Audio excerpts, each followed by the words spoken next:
Hello, wonderful people. Welcome to Harry's, your story destination.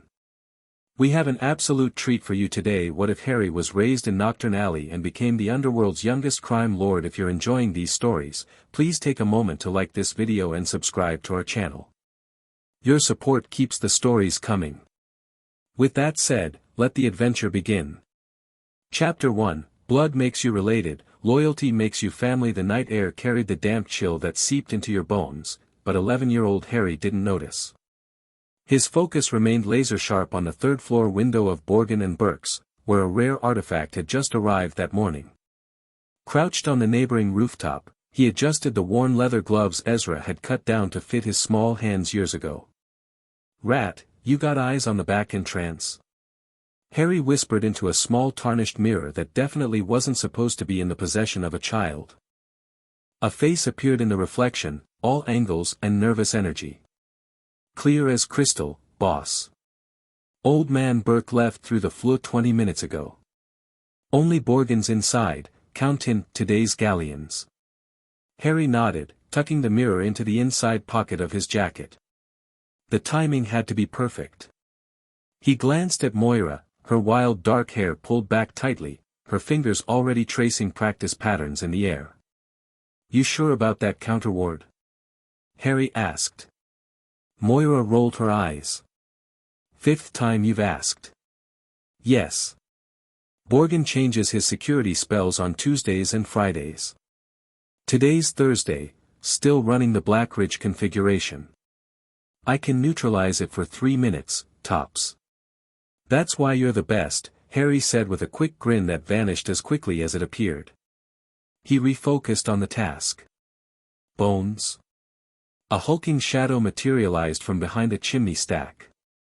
Despite being only 15, Bones towered over both of them, his broad shoulders blocking the meager moonlight. "Ready when you are," he rumbled, voice already man-deep. Distraction set for the lamppost across from Noggin's Potions. Harry checked the strange watch strapped to his wrist, a contraption of gears and miniature runes that didn't tell time so much as count down to things. Ezra had nicked it from a dodgy enchanter in Portsmouth last summer. 60 seconds, Harry said. "Remember, we're after the scarab pendant. Nothing else. Don't get greedy." The three kids exchanged nods, a wordless understanding forged through years of pulling jobs together. Harry closed his eyes, calling up that peculiar feeling inside him, the one Ezra called his gift. Most wizarding kids showed accidental magic, but Harry had learned to summon his at will by age 7. Nothing precise like proper spell work, but raw and effective. Useful for a kid growing up in London's magical underbelly. "Now," he whispered. 3 streets away, a series of small explosions lit up the night, sending colorful sparks shooting 30 feet into the air. Even here, they could hear shouts of alarm. Moira's fingers moved in intricate patterns as she muttered under her breath. The air around the third-floor window shimmered slightly, like heat rising from pavement. "Done," she hissed. 3 minutes. Harry didn't hesitate.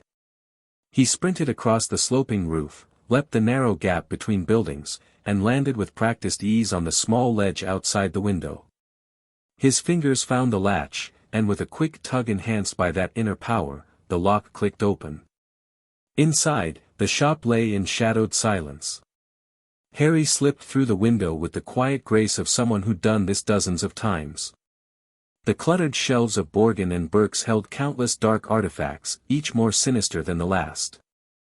But Harry's eyes immediately found what he sought, a glass case near the back, warded separately from the main shop. As he moved toward it, he reflected on how Ezra would be proud of his economy of movement. No wasted steps.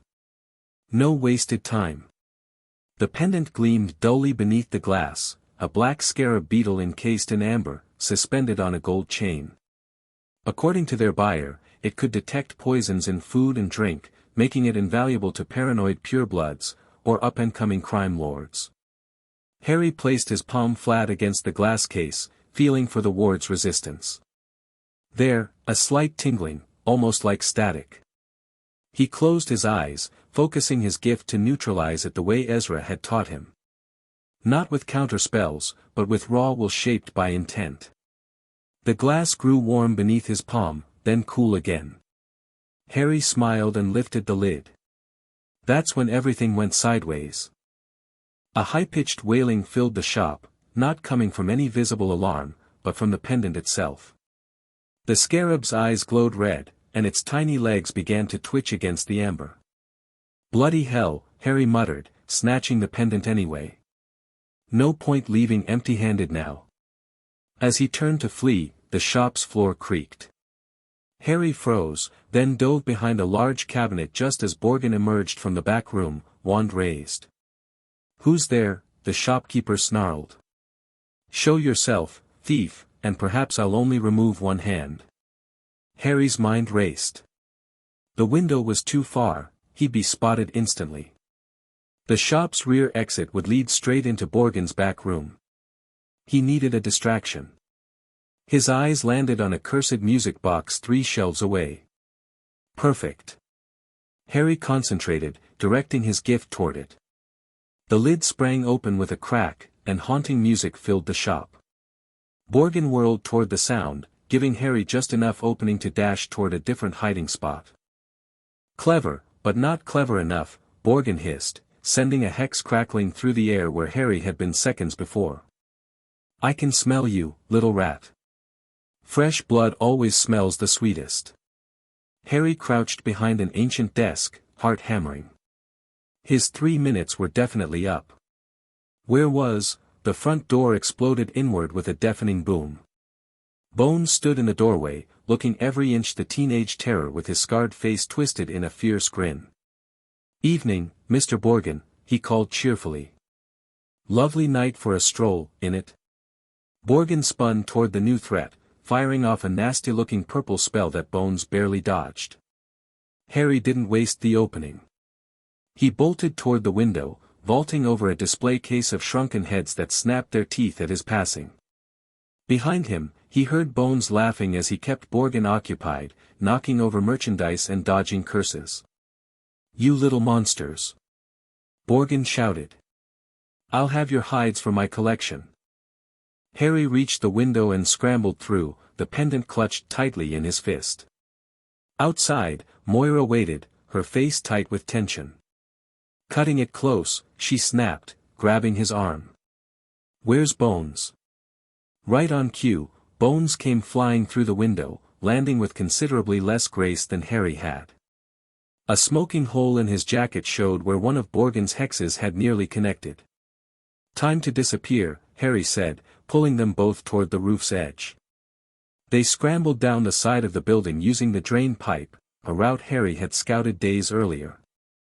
As they hit the alley below, the mirror in Harry's pocket warned. "Guards coming from the north end," Rat's voice warned through the mirror. "Ministry patrol responding to the distraction." "Split up," Harry ordered. "Moira, take the pendant. Rat will cover your exit through Tallow Lane. Bones, create another distraction near Mulpeppers. I'll draw them south." Moira hesitated. "But, go," Harry insisted, pressing the pendant into her palm. "Meet at the nest in 2 hours." They scattered just as wandlight illuminated the mouth of the alley. Harry darted in the opposite direction, making sure to be just visible enough to catch attention. "There. One of them's heading for Knockturn Cross," a voice shouted. "Perfect." Harry grinned as he ran, purposely making more noise than necessary. The young crime lord was doing exactly what he'd planned, becoming the decoy while his crew escaped with the prize. Some bosses would never risk themselves that way, but that's why Harry commanded such fierce loyalty. He'd never ask his people to take risks he wouldn't take himself. Harry ducked into a narrow passage between buildings, one that didn't appear on any official map of Knockturn Alley. He called it the Needle, barely wide enough for an adult to squeeze through sideways, but perfect for a skinny 11-year-old. As he navigated the tight space, Harry's mind flashed back to the first time Ezra had shown him these hidden routes. "Keep up, lad," Ezra Fox called over his shoulder. At 60-something, with a limp from an old curse injury, the man still moved through Nocturn's back passages like smoke through a keyhole. 7-year-old Harry scrambled after him, trying to memorize every turn. Left at the crooked lamppost. Right at the wall with the faded mermaid graffiti. Straight past 3 identical doors, then through the 4th. Why were we taking the long way? Harry panted, his small legs burning with effort. Ezra stopped so abruptly Harry nearly ran into him. The old man crouched down, his weathered face serious beneath his cap. Listen good, Harry. There's 2 kinds of people in this world, those who know only the main streets, and those who know the alleys behind the alleys. He tapped Harry's chest with one gnarled finger. We're the second kind. That's how we survive. That's how we thrive when others just scrape by. Harry nodded solemnly. The hidden paths. Ezra's face cracked into a rare smile.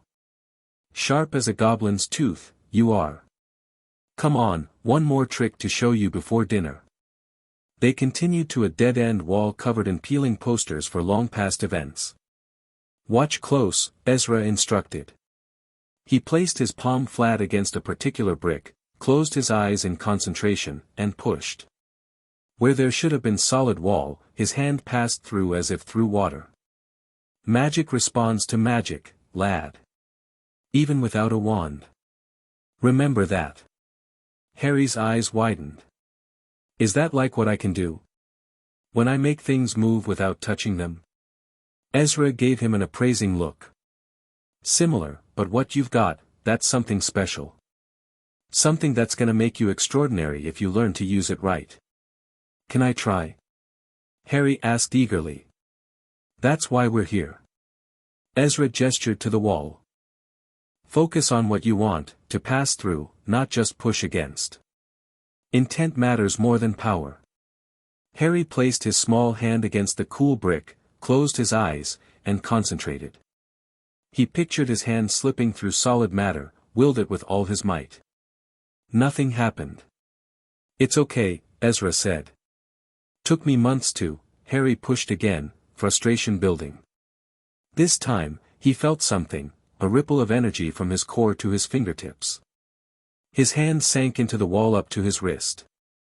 Ezra's eyebrows shot up. Well, I'll be damned. He studied Harry with new interest. You're gonna be something else entirely, lad. Harry beamed under the praise, not fully understanding the calculation that had entered the old man's eyes, the realization that he'd found not just an apprentice, but potentially his legacy. The memory faded as Harry emerged from the needle into a small courtyard hidden between 4 leaning buildings. He paused, listening for pursuit, but heard nothing. The Ministry patrol would be searching the main passage, never knowing there was a whole network of secret ways beneath their feet. Harry took a moment to catch his breath, then set off again, this time at a more measured pace. He made his way through 3 more hidden passages before emerging onto a wider alley that led toward the heart of Knockturn. The so-called nest was actually the upper floors of a building that housed moribunds, a shop dealing in questionable magical antiquities. The owner, a half-goblin named Trask, rented the space to Ezra years ago, no questions asked. It had become Harry's base of operations after Ezra taught him the value of having a headquarters separate from where you slept. Harry approached carefully, scanning for any sign of trouble, but the building looked quiet. He slipped through the concealed side entrance and climbed the narrow stairs to the 3rd floor. Inside, Rat had already arrived, a scrawny boy with remarkably large ears and perpetually darting eyes. His real name was Timothy, but no one had called him that in years. Boss! Rat exclaimed, jumping up from his perch by the window. Made it clean away, then. Clean enough, Harry replied, shrugging off his jacket. Moira? Not back yet.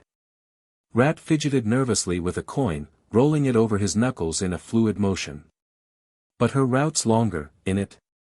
Harry nodded, trying not to show concern. And Bones? Sent word through Whistler that he's laying low at the Spiny Serpent for an hour. Drew the patrol halfway to Diagon before losing them. Harry smiled. Everything according to plan, then. He moved to the cracked mirror hanging on the wall, not a communication device like the one in his pocket, but a normal mirror, if grimy. He studied his reflection critically. At 11, Harry Potter was notably smaller than most boys his age, with a wiry build that suited his lifestyle of narrow escapes and hidden passages. His perpetually messy black hair partially obscured the lightning bolt scar on his forehead, a mark that meant far more in the wider wizarding world than it did in Knockturn Alley. Here, scars were common currency, and nobody particularly cared how you got them. His green eyes, bright and alert behind round-framed glasses, stolen from a muggle shop and fixed with spellotape more times than he could count, surveyed the room with the watchfulness of someone who'd learned early that survival meant staying aware of everything. "We did it," Rat said, grinning as he hopped onto a battered sofa. "Borgin and Burks. No one's ever nicked something right from under Borgin's nose before." Harry shook his head. "Save the celebration. Job's not done till everyone's back safe and the merchandise is delivered." Rat's excitement dimmed slightly, but he nodded with understanding beyond his 9 years. "Right. Professional." Harry moved to the window, peering down at the darkened alley below. Something nagged at him about the job, the way the pendant had activated when he touched it. That wasn't in any of the intelligence they'd gathered. The door creaked open, and both boys whirled, wands appearing in their hands from hidden holsters. Moira stepped in, looking windswept but triumphant. "Merlin's pants, don't hex me," she said, raising her hands in mock surrender. She produced the pendant from her pocket. "Package secured." Harry lowered his wand, relief washing over him. "Any trouble?" "Nothing I couldn't handle." Moira shrugged, but her split lip told another story. "Some of Carlisle's boys tried to corner me near the apothecary. Seems they've expanded their territory." Harry's expression hardened. "Carlisle's getting bold. We'll deal with that later." He held out his hand for the pendant. "Let's see what nearly got us caught." Moira placed it in his palm. The scarab remained motionless now, its earlier animation apparently dormant. "It screamed," Harry explained, examining it carefully. "When I took it from the case." Moira frowned. "That wasn't in Borgin's catalog description." "No, it wasn't." Harry turned the pendant over, noting the tiny hieroglyphs etched into the gold setting. "I think our buyer wasn't entirely forthcoming about what this does." "Double-crossing us?" Rat squeaked, outrage evident. Who'd be stupid enough to cross Harry Potter's crew? Harry didn't answer immediately. The name still felt strange sometimes, not the Harry part, but Potter. Ezra had told him his real name when he was 8, explained about his famous parents and how he'd been found abandoned in the chaos after their murder. But here in Knockturn, he was just Harry, the kid who'd built a reputation for being clever, determined, and surprisingly fair in his dealings. "We need to know exactly what this does before we hand it over," Harry decided. "Moira?" She nodded. "I'll run some detection spells, see what triggers it." The door opened again, and Bones ducked his tall frame through, looking pleased with himself despite the singed jacket. "Ministry's got their knickers in a proper twist," he reported cheerfully. 6 patrolmen running in circles. Heard one say they're bringing in a tracker from magical law enforcement. Harry straightened. "That changes things. We need to move the merchandise tonight, not tomorrow." "But you said we should check it first," Moira protested. "No time." Harry pocketed the pendant. "I'll make the delivery myself. If it's a trap, better just me walking into it." Bones crossed his massive arms. "Not happening, boss." "We go together or not at all," Rat added with uncharacteristic firmness. Harry looked at his 3 lieutenants, the core of what Nocturn's denizens had started calling Potter's crew, in hushed, sometimes worried tones. None of them were older than 15, yet they'd carved out respect in a place that respected only power and cunning. "Fine," he conceded. "But we play it extra careful. Moira, send word to our buyer." New drop point, the back room at White Wyvern in 1 hour. As Moira left to dispatch the message, Harry turned to the rickety bookshelf in the corner. Among the tattered volumes on curse-breaking and magical creatures sat an unassuming wooden box. Harry tapped it with his finger, whispering a password that caused the lock to click open. Inside lay an assortment of items essential to their operation, a small pouch of galleons for emergencies, a selection of fake identification papers, a vial of polyjuice potion, expensive and rare, saved for dire circumstances, and several magical devices of questionable legality. Harry selected a sneakoscope and a charmed coin that would warm if someone nearby harbored malicious intent. "Gear up," he told the others. "I don't trust this buyer as far as I could throw bones." As they prepared, Harry's mind returned to Carlisle's men trying to intercept Moira. The timing was suspicious. Either Carlisle had spies watching their movements or someone had tipped him off. Either way, it represented a threat to Harry's carefully built operation. 3 years ago, Harry had started small, just running messages between shops in Knockturn for a few nuts. Then came small thefts, information brokering, and eventually, building his own crew. Now, at 11, he controlled a significant portion of the under-the-counter trade in magical items too questionable for Diagon Alley but not dark enough for the truly sinister dealers. It was a precarious position, especially for someone so young. The older players in Nocturn's hierarchy had initially found it amusing, a child playing at being a criminal. They weren't laughing anymore, not after Harry had systematically outmaneuvered several of them through a combination of his unique magical abilities, intelligence, and the loyalty he inspired. Carlisle, though, was different. Older, more established, with connections to some truly dangerous elements in wizarding society. If he'd decided Harry had grown too troublesome. "Boss?" Rat interrupted his thoughts. "You've got that look again. The planning someone's downfall look." Harry smiled thinly. "Just thinking about next steps. Come on, let's move. Different routes, meet at the Wyvern."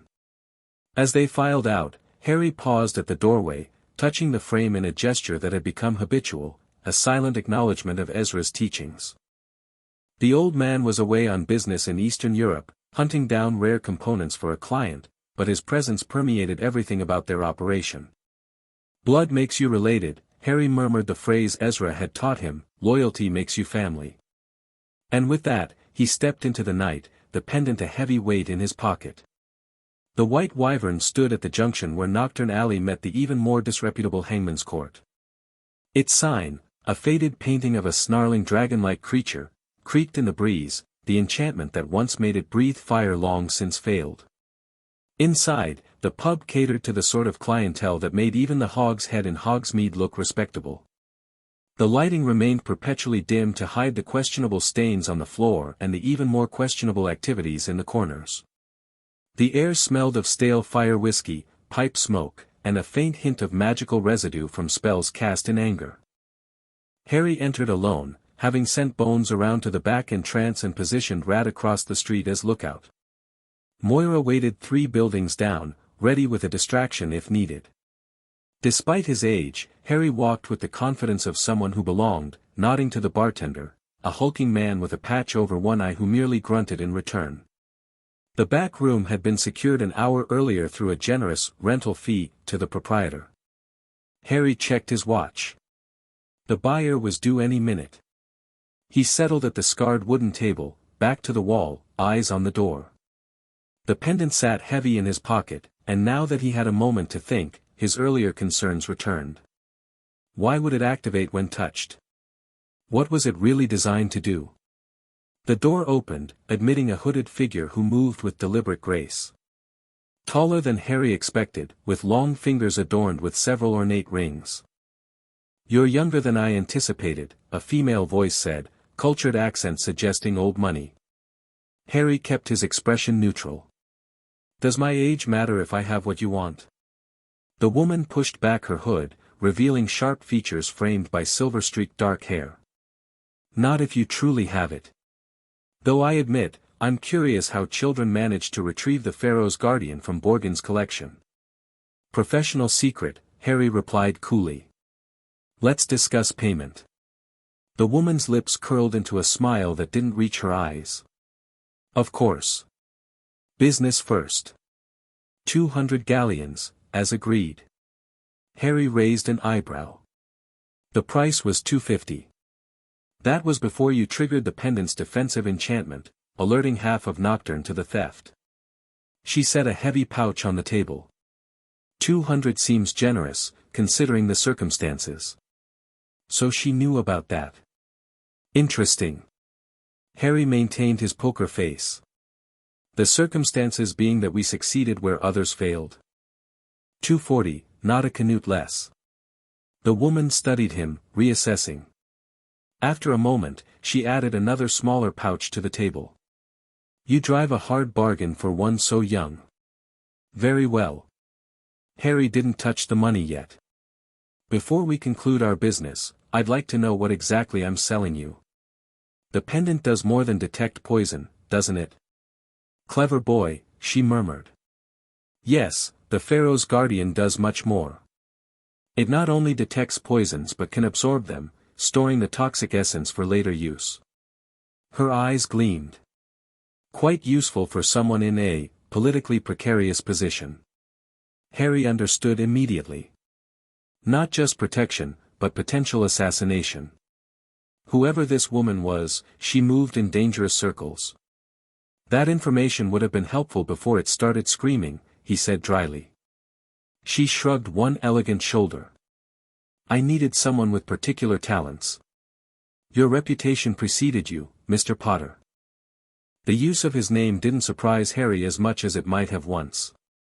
His identity wasn't exactly secret in Knockturn, though most respected the unspoken agreement not to connect the boy who lived with the alley's young crime lord too openly. Then you know I don't appreciate being tested, Harry said, voice hardening slightly. He removed the pendant from his pocket and placed it on the table between them. The pendant, as requested. I trust our business is concluded. The woman reached for it, then hesitated. Aren't you curious why I sought you specifically, Harry Potter? Harry counted out the money quickly, confirming the amount before responding. I assumed for my crew's skill and discretion. Is there another reason? Perhaps I wanted to see for myself what became of the child who vanquished the Dark Lord. She tilted her head, studying him with uncomfortable intensity. To discover if the rumors about your unique upbringing were true. Harry felt a chill that had nothing to do with the damp air of the pub. My past isn't part of our transaction. No, she agreed, finally taking the pendant. But your future might be. There are powerful people watching you, Mr. Potter. People who might find your particular talents useful. I already have an employer, Harry said firmly. The woman smiled enigmatically as she stood. Ezra Fox is a small fish in a very large pond. When you're ready to swim in deeper waters.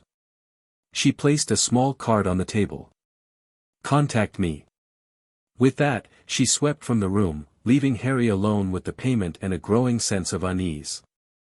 He pocketed the money and the card without looking at it, then gave a low whistle, the signal for Bones to enter.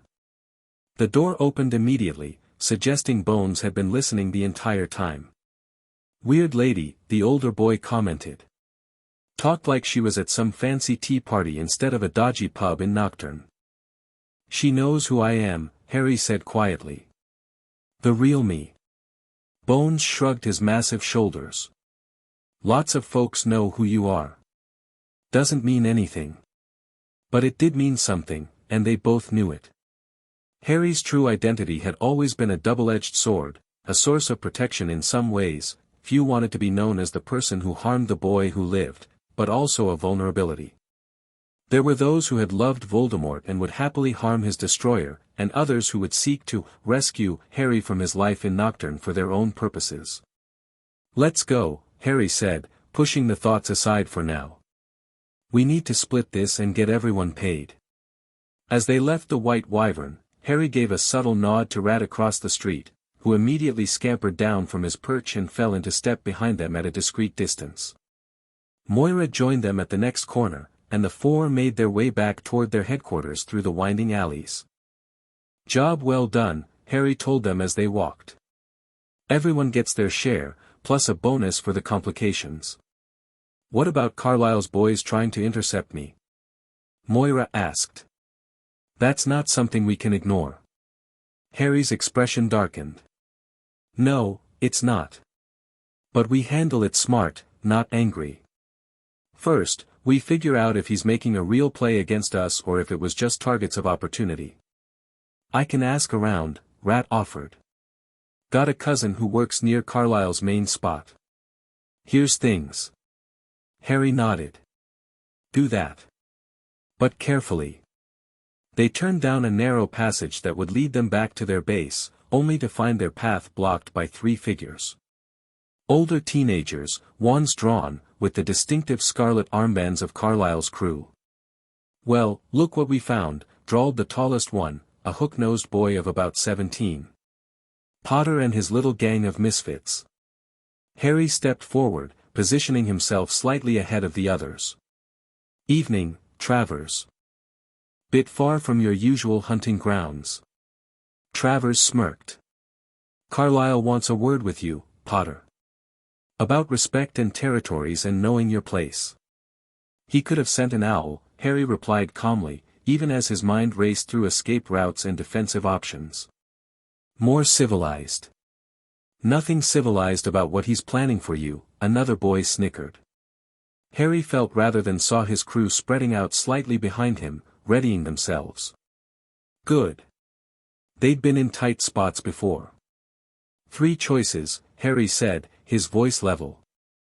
"You walk away now and tell Carlisle I'm happy to meet at neutral ground tomorrow. You try to force the issue and get embarrassed. Or you push too far and things get ugly." He paused. "I'd recommend the first option." Travers raised his wand higher. "Big talk from a kid barely old enough for Hogwarts."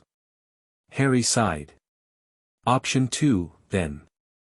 Everything happened at once. Moira whispered a spell that sent a blinding flash of light into their opponent's eyes. Bones charged forward like a battering ram, slamming into Travers before he could cast. Rat darted between legs, using a small enchanted blade to slice the back of another boy's knees, bringing him down with a howl of pain. Harry, meanwhile, focused his gift. He'd learned years ago that his wandless abilities were strongest when directed at specific objects rather than people. He concentrated on the wooden crates stacked against the alley wall behind the third attacker. With a violent shove of his will, the crates toppled, crashing into the boy and pinning him to the ground. Travers recovered quickly, firing off a hex that Harry barely dodged. The spell hit the wall behind him, leaving a smoking crater in the bricks. "That's illegal," Harry noted conversationally, before flicking his wand. 9 inches, Rowan and Dragon Heartstring, purchased through less-than-legal channels long before his official Ollivander visit. A trip jinx sent Travers sprawling. In less than 30 seconds, all three of Carlisle's boys were disarmed and subdued. Harry approached Travers, crouching beside the older boy's head. "Here's what's going to happen," he said quietly. "You're going to tell Carlisle that I'm open to discussion, but not threats. You're going to mention how quickly this went badly for you.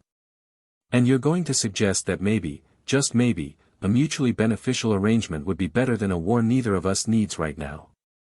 Travers glared up at him, blood trickling from his split lip. "You're dead, Potter. You just don't know it yet." Harry stood up, unfazed. Dramatic. "Bones, escort our friends to the edge of Carlisle's territory. Make sure they get the message." As Bones hauled the three to their feet, Harry turned to Moira and Rat. "Change of plans. We're not going back to the nest tonight. Too risky if they've been watching our movements." "Where to, then?" Moira asked. Harry considered for a moment. "The Hollow. We haven't used it in weeks."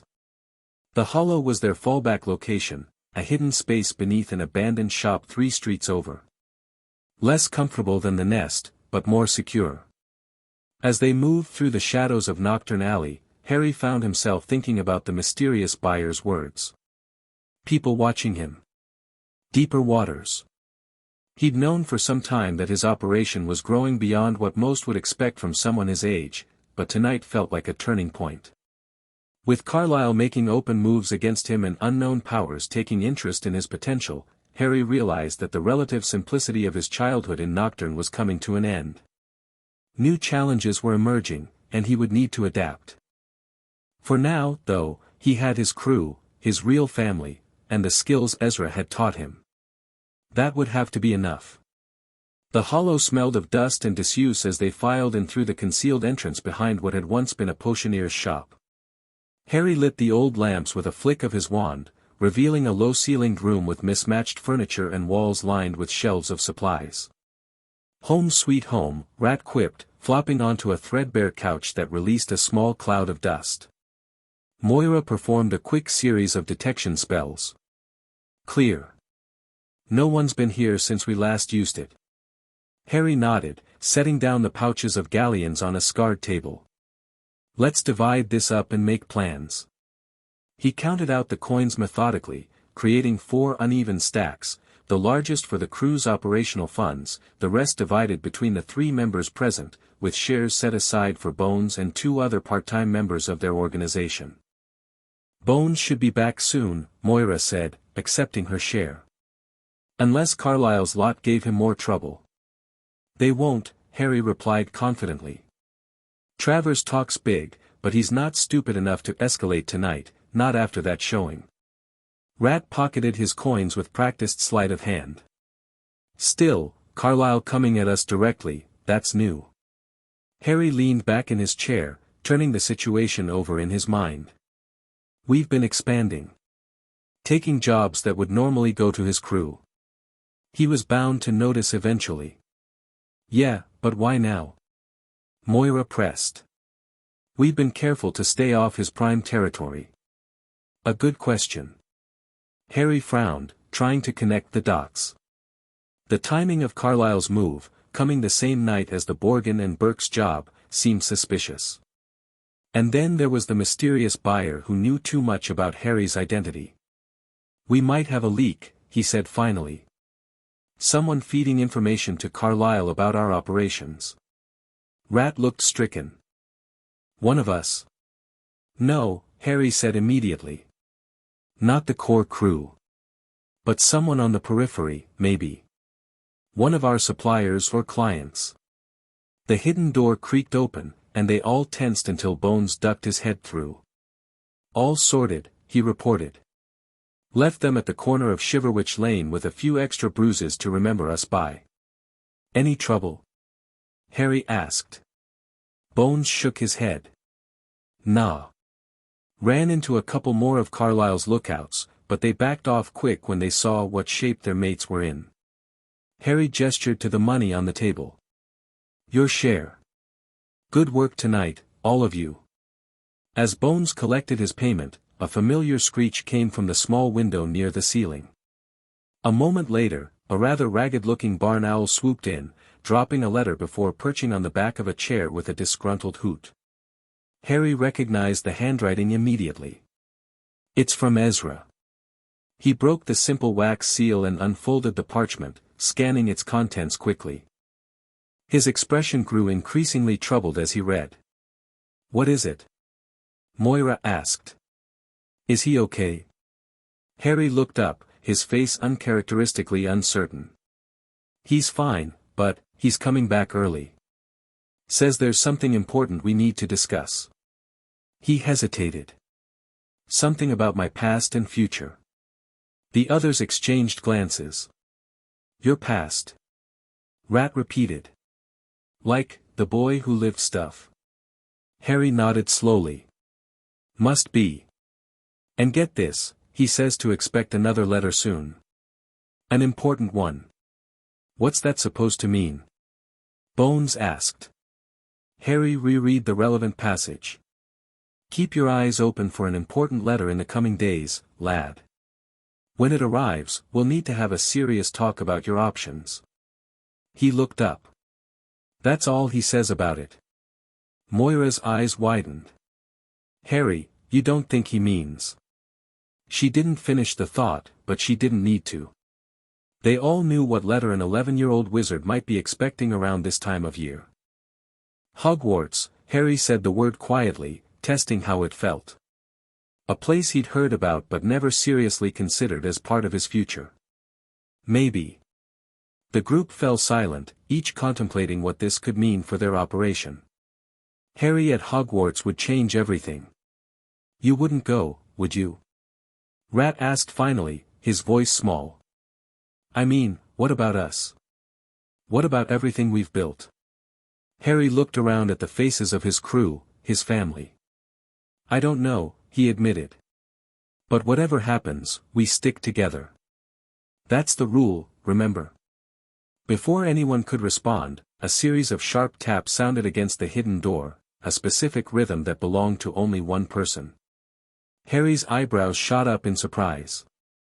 That's Ezra's knock. He moved to the door, performed the required counter-sequence, and pulled it open.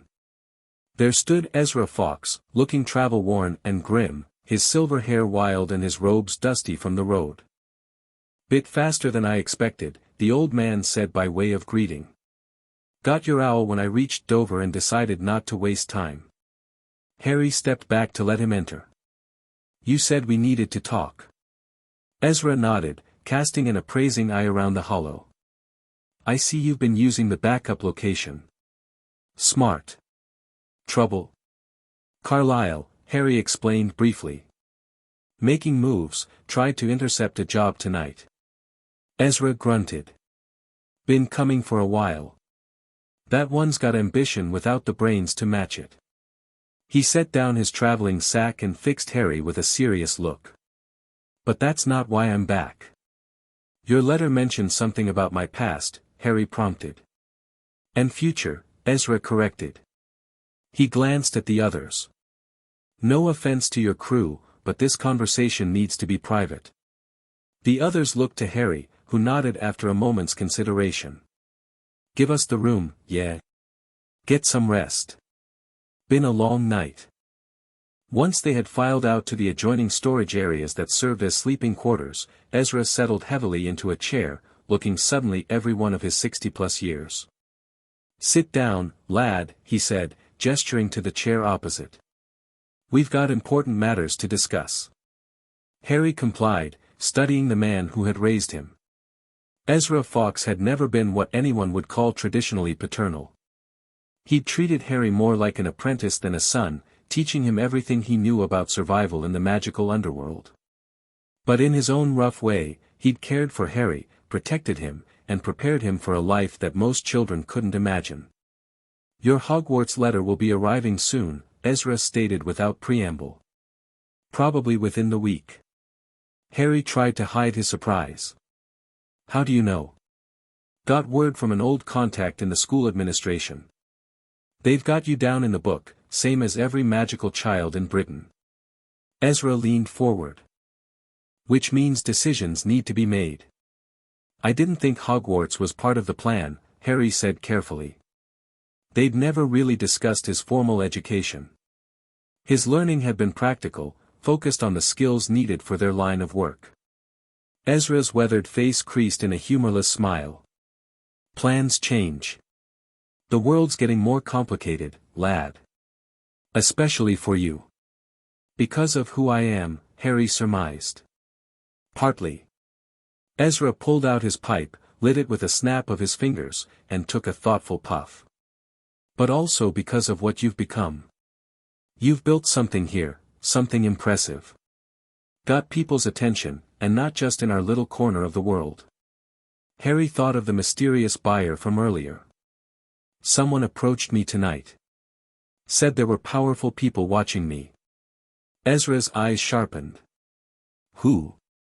Harry described the encounter, including the woman's hints about his future potential. When he finished, Ezra was scowling deeply. Sounds like Madame Zabini or one of her circle, he muttered. Not good. They're moving faster than I expected. Who's moving? Harry asked, frustration edging into his voice. What's going on, Ezra? The old man sighed, smoke curling around his head. There's a power vacuum forming in certain circles, lad. The dark families, the old money, even some in the ministry, they're all looking for new figureheads, new blood to back. He pointed his pipe stem at Harry. And the boy who lived, raised in Knockturn's shadows and already showing remarkable talents, well, that's a prize worth pursuing. Harry absorbed this, connecting it to other hints and whispers he'd noticed over the past year. And Hogwarts fits into this how? It's where the game is played, Ezra replied simply. The children of every important family in magical Britain. Future ministry officials, business leaders, political powers. All in one place, forming the connections and alliances that will shape the next generation. You think I should go, Harry realized. Ezra nodded slowly. I think you need to consider it very carefully. What you've built here is impressive for a kid your age, but it's small potatoes compared to what you could become with the right education and connections. Harry frowned. I'd be leaving everything behind. The crew, our operation, not necessarily, Ezra interrupted. Think bigger, lad. Hogwarts isn't just education, it's opportunity. New markets, new clients, new resources. And you'd only be gone part of the year.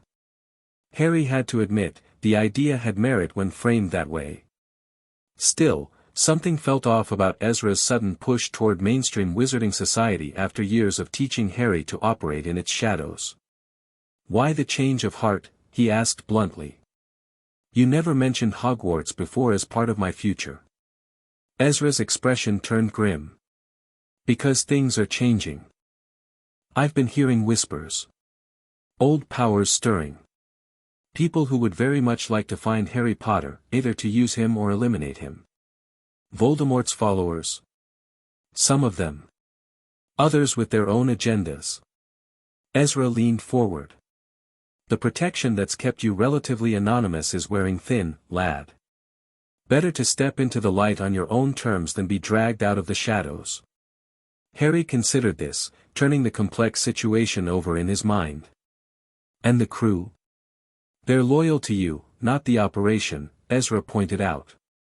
Besides, who says you can't run things from Hogwarts? Might need some restructuring, but nothing you can't handle. The conversation continued late into the night, with Ezra outlining the opportunities and challenges that Hogwarts would present.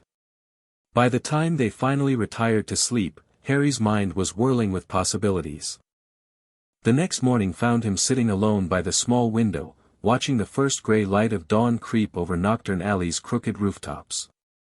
Below, the earliest merchants were setting up their stalls, and the night predators were slinking back to their lairs. His world. The only one he'd ever truly known. Yet now, another world beckoned, one he had a birthright to enter, filled with its own dangers and opportunities. A world where he wasn't just Harry, the clever kid from Knockturn, but Harry Potter, the boy who lived. The sound of shuffling feet announced Rat's arrival. The younger boy dropped down beside Harry, unusually subdued. You're going, aren't you? He asked without preamble. To Hogwarts. Harry glanced at him. Been eavesdropping again? Rat didn't bother denying it. It's what I do. So. Are you? Harry turned back to the window. Probably. If the letter comes. What about us? Nothing changes, Harry said firmly. We adapt. Find ways to make it work. Maybe even expand. Rat looked skeptical. From a school in Scotland? People always need things, Rat. Forbidden things, expensive things, secret things. Even at Hogwarts. Harry gave him a small smile. Maybe especially at Hogwarts. Understanding dawned on Rat's face. You're thinking of setting up there? Breaking into the school market? Harry nodded.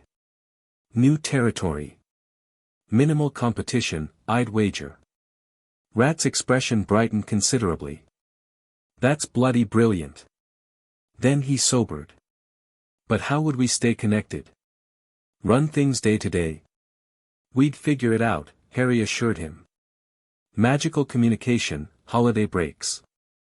And you lot would keep the Knockturn operation running smooth. More footsteps announced the arrival of Moira and Bones, both looking like they'd been awake for hours despite the early hour. Morning, Bones grunted. Ezra's gone out. Said he had business to attend to. Moira studied Harry's face. You've made a decision. Not a question. She'd always been perceptive. If the Hogwarts letter comes, I'll go, Harry confirmed. But our operation doesn't end. It evolves. He outlined his thinking, how Hogwarts represented not just an educational opportunity but a business one. New markets, new clients, new possibilities. 2 territories instead of 1, Bones summarized, nodding approvingly. Smart. It won't be easy, Moira cautioned. Running things long distance, establishing yourself in a new environment. When have we ever done things the easy way? Harry countered with a grin. The conversation shifted to logistics, how they would reorganize, who would handle what responsibilities, how they would maintain communication. The initial shock and uncertainty gave way to excitement as they began to see the possibilities. Their planning session was interrupted by Ezra's return. The old man entered carrying several packages and wearing a satisfied expression. Good, you're all up, he said, dropping his burdens on the table. We've got preparations to make. Harry raised an eyebrow. Preparations for what? Your letter arrived at our primary address this morning, Ezra replied, producing a heavy envelope from his pocket. Right on schedule. He handed it to Harry, who stared at the green ink addressing it to Mr. H. Potter, Upper Room, Moribund's Shop, Knockturn Alley, London. They know exactly where I live, Harry murmured, turning the envelope over to see the Hogwarts seal. The magic that addresses those letters is old and powerful, Ezra explained. Can't be fooled by hiding spells or misdirection. With a strange feeling of destiny settling over him, Harry broke the seal and unfolded the parchment inside. The words were formal, welcoming him to Hogwarts School of Witchcraft and Wizardry for the coming term beginning September 1st, it's official, then, he said, looking up at his crew, his family. We're expanding to Hogwarts. Ezra nodded approvingly. And that means you need to make your first appearance in proper wizarding society. Can't have Harry Potter showing up looking like a Knockturn urchin. He gestured to the packages he'd brought. Clothes. Decent ones. Tomorrow, we do a proper shopping trip to Diagon Alley. Time for the world to get its first glimpse of the boy who lived. Harry looked down at the letter again, then at the faces surrounding him. A chapter of his life was ending, but another, potentially more exciting and certainly more complex, was beginning. All right, he agreed. Let's give them something to talk about. The next day dawned bright and clear, unusual weather for Knockturn Alley, which seemed perpetually shrouded in mist and shadow. Harry took it as a good omen as he dressed in the new clothes Ezra had procured, trousers and a shirt that actually fit, a light jacket with hidden pockets perfect for concealing various necessities, and boots that didn't have holes in the soles. Looking almost respectable, Moira commented with a small smile as Harry emerged from the back room. Almost, Harry agreed, deliberately musing his hair to maintain some of his usual appearance. The lightning scar on his forehead, normally half hidden by his fringe, he left partially visible. If this was to be his debut in wizarding society, the scar was his most recognizable feature. Ezra looked him over critically. It'll do. Remember what we discussed, you're Harry Potter, raised by a distant relation after your parents' death. Keep it vague. No need to advertise your Knockturn connections just yet. The plan was straightforward. Harry, accompanied by Ezra posing as his guardian, would make a very public trip to Diagon Alley to purchase his school supplies. Word would spread, as it inevitably did in the close-knit wizarding community, that the boy who lived had returned. Meanwhile, the crew would gather intelligence on the reaction and monitor for any unwanted attention. Ready? Ezra asked, adjusting his own clothing, a reasonably clean set of robes that made him look like a respectable, if not wealthy, wizard. Harry nodded, feeling a strange mix of excitement and apprehension. He'd been to Diagon Alley before, of course. You couldn't live in Knockturn without occasionally venturing into its more reputable neighbor. But always in the shadows, keeping a low profile, usually on some less-than-legal errand. This would be different. This would be Harry Potter, not just Harry, stepping into the light. "Let's go," he said.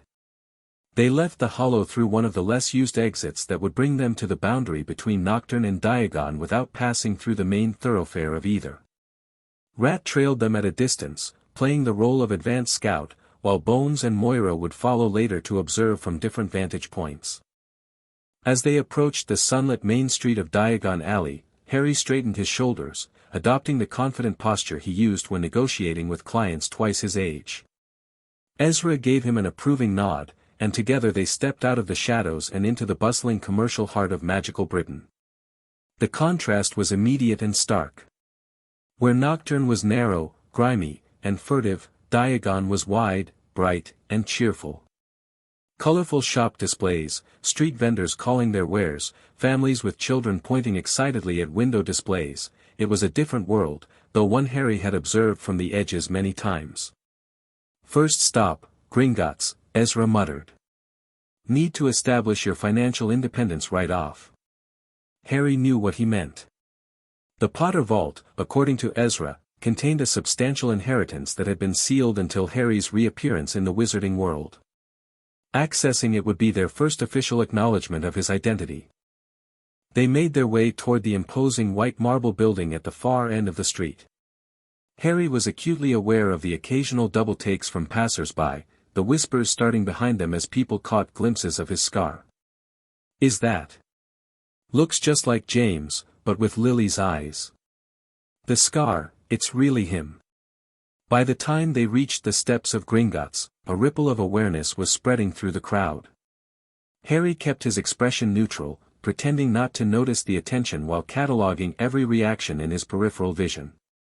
Inside Gringotts, the grand hall stretched before them, goblins working at high desks while wizards waited in queues for service. Ezra led him to a counter where a particularly stern-looking goblin was examining gemstones through an eyepiece. "Mr. Harry Potter wishes to access his vault," Ezra stated without preamble. The goblin looked up slowly, his gaze fixing immediately on Harry's forehead before meeting his eyes. "Indeed," the creature said, setting down his eyepiece. "And does Mr. Potter have his key?" Ezra cleared his throat. "The matter is somewhat complicated. Mr. Potter was misplaced for some years. We believe his key may be with whoever was originally entrusted with his guardianship." The goblin's eyes narrowed. "I see. Identity verification will be required." What followed was a surprisingly rigorous process involving a drop of Harry's blood on a special parchment, several intricate questions about his birth date and parents' full names, which Ezra had thankfully prepared him for, and finally, a magical examination of his wand. "Very well," the goblin said eventually. "Mr. Potter's identity is confirmed. A new key will be forged." He fixed Harry with an unreadable stare. "There have been many inquiries about this vault over the years, Mr. Potter. Many claiming to represent your interests." "I represent my own interests now," Harry replied coolly. A hint of what might have been approval flickered across the goblin's face. "As it should be. Griphook will escort you to your vault while we prepare the new documentation." Another goblin appeared at their side, and soon they were hurtling through the underground tunnels in one of Gringotts' infamous carts. Harry, who generally prided himself on his composure, couldn't help a small grin at the wild ride. The Potter vault was deep within the bank, suggesting old money and significant security. When Griphook opened the massive door, Harry managed to keep his expression neutral despite his shock at what lay within. Piles of gold galleons, silver sickles, and bronze nuts filled much of the space, along with chests of what appeared to be family heirlooms, old books, and various magical artifacts. It wasn't the fortune of a Malfoy or a Black, perhaps, but it was substantial, far more than he had imagined. "Your trust vault," Mr. Potter, Griphook explained. The main Potter family vault will become accessible when you reach majority. There was more. Harry exchanged a glance with Ezra, whose raised eyebrows suggested this was news to him as well. I'll need enough for school supplies and personal expenses, Harry said, producing a small bag from his jacket. As he collected a generous amount of coins, Harry's mind raced with the implications of this wealth. Financial independence meant freedom of movement, ability to fund operations, leverage in negotiations. Resources had always been the limiting factor in expanding his Knockturn operation. Now, that constraint was potentially removed. When they emerged from the bank sometime later, Harry with significantly heavier pockets and a new vault key securely hidden on his person, the whispers in Diagon Alley had become a buzz of excitement. Word was spreading rapidly about the reappearance of Harry Potter.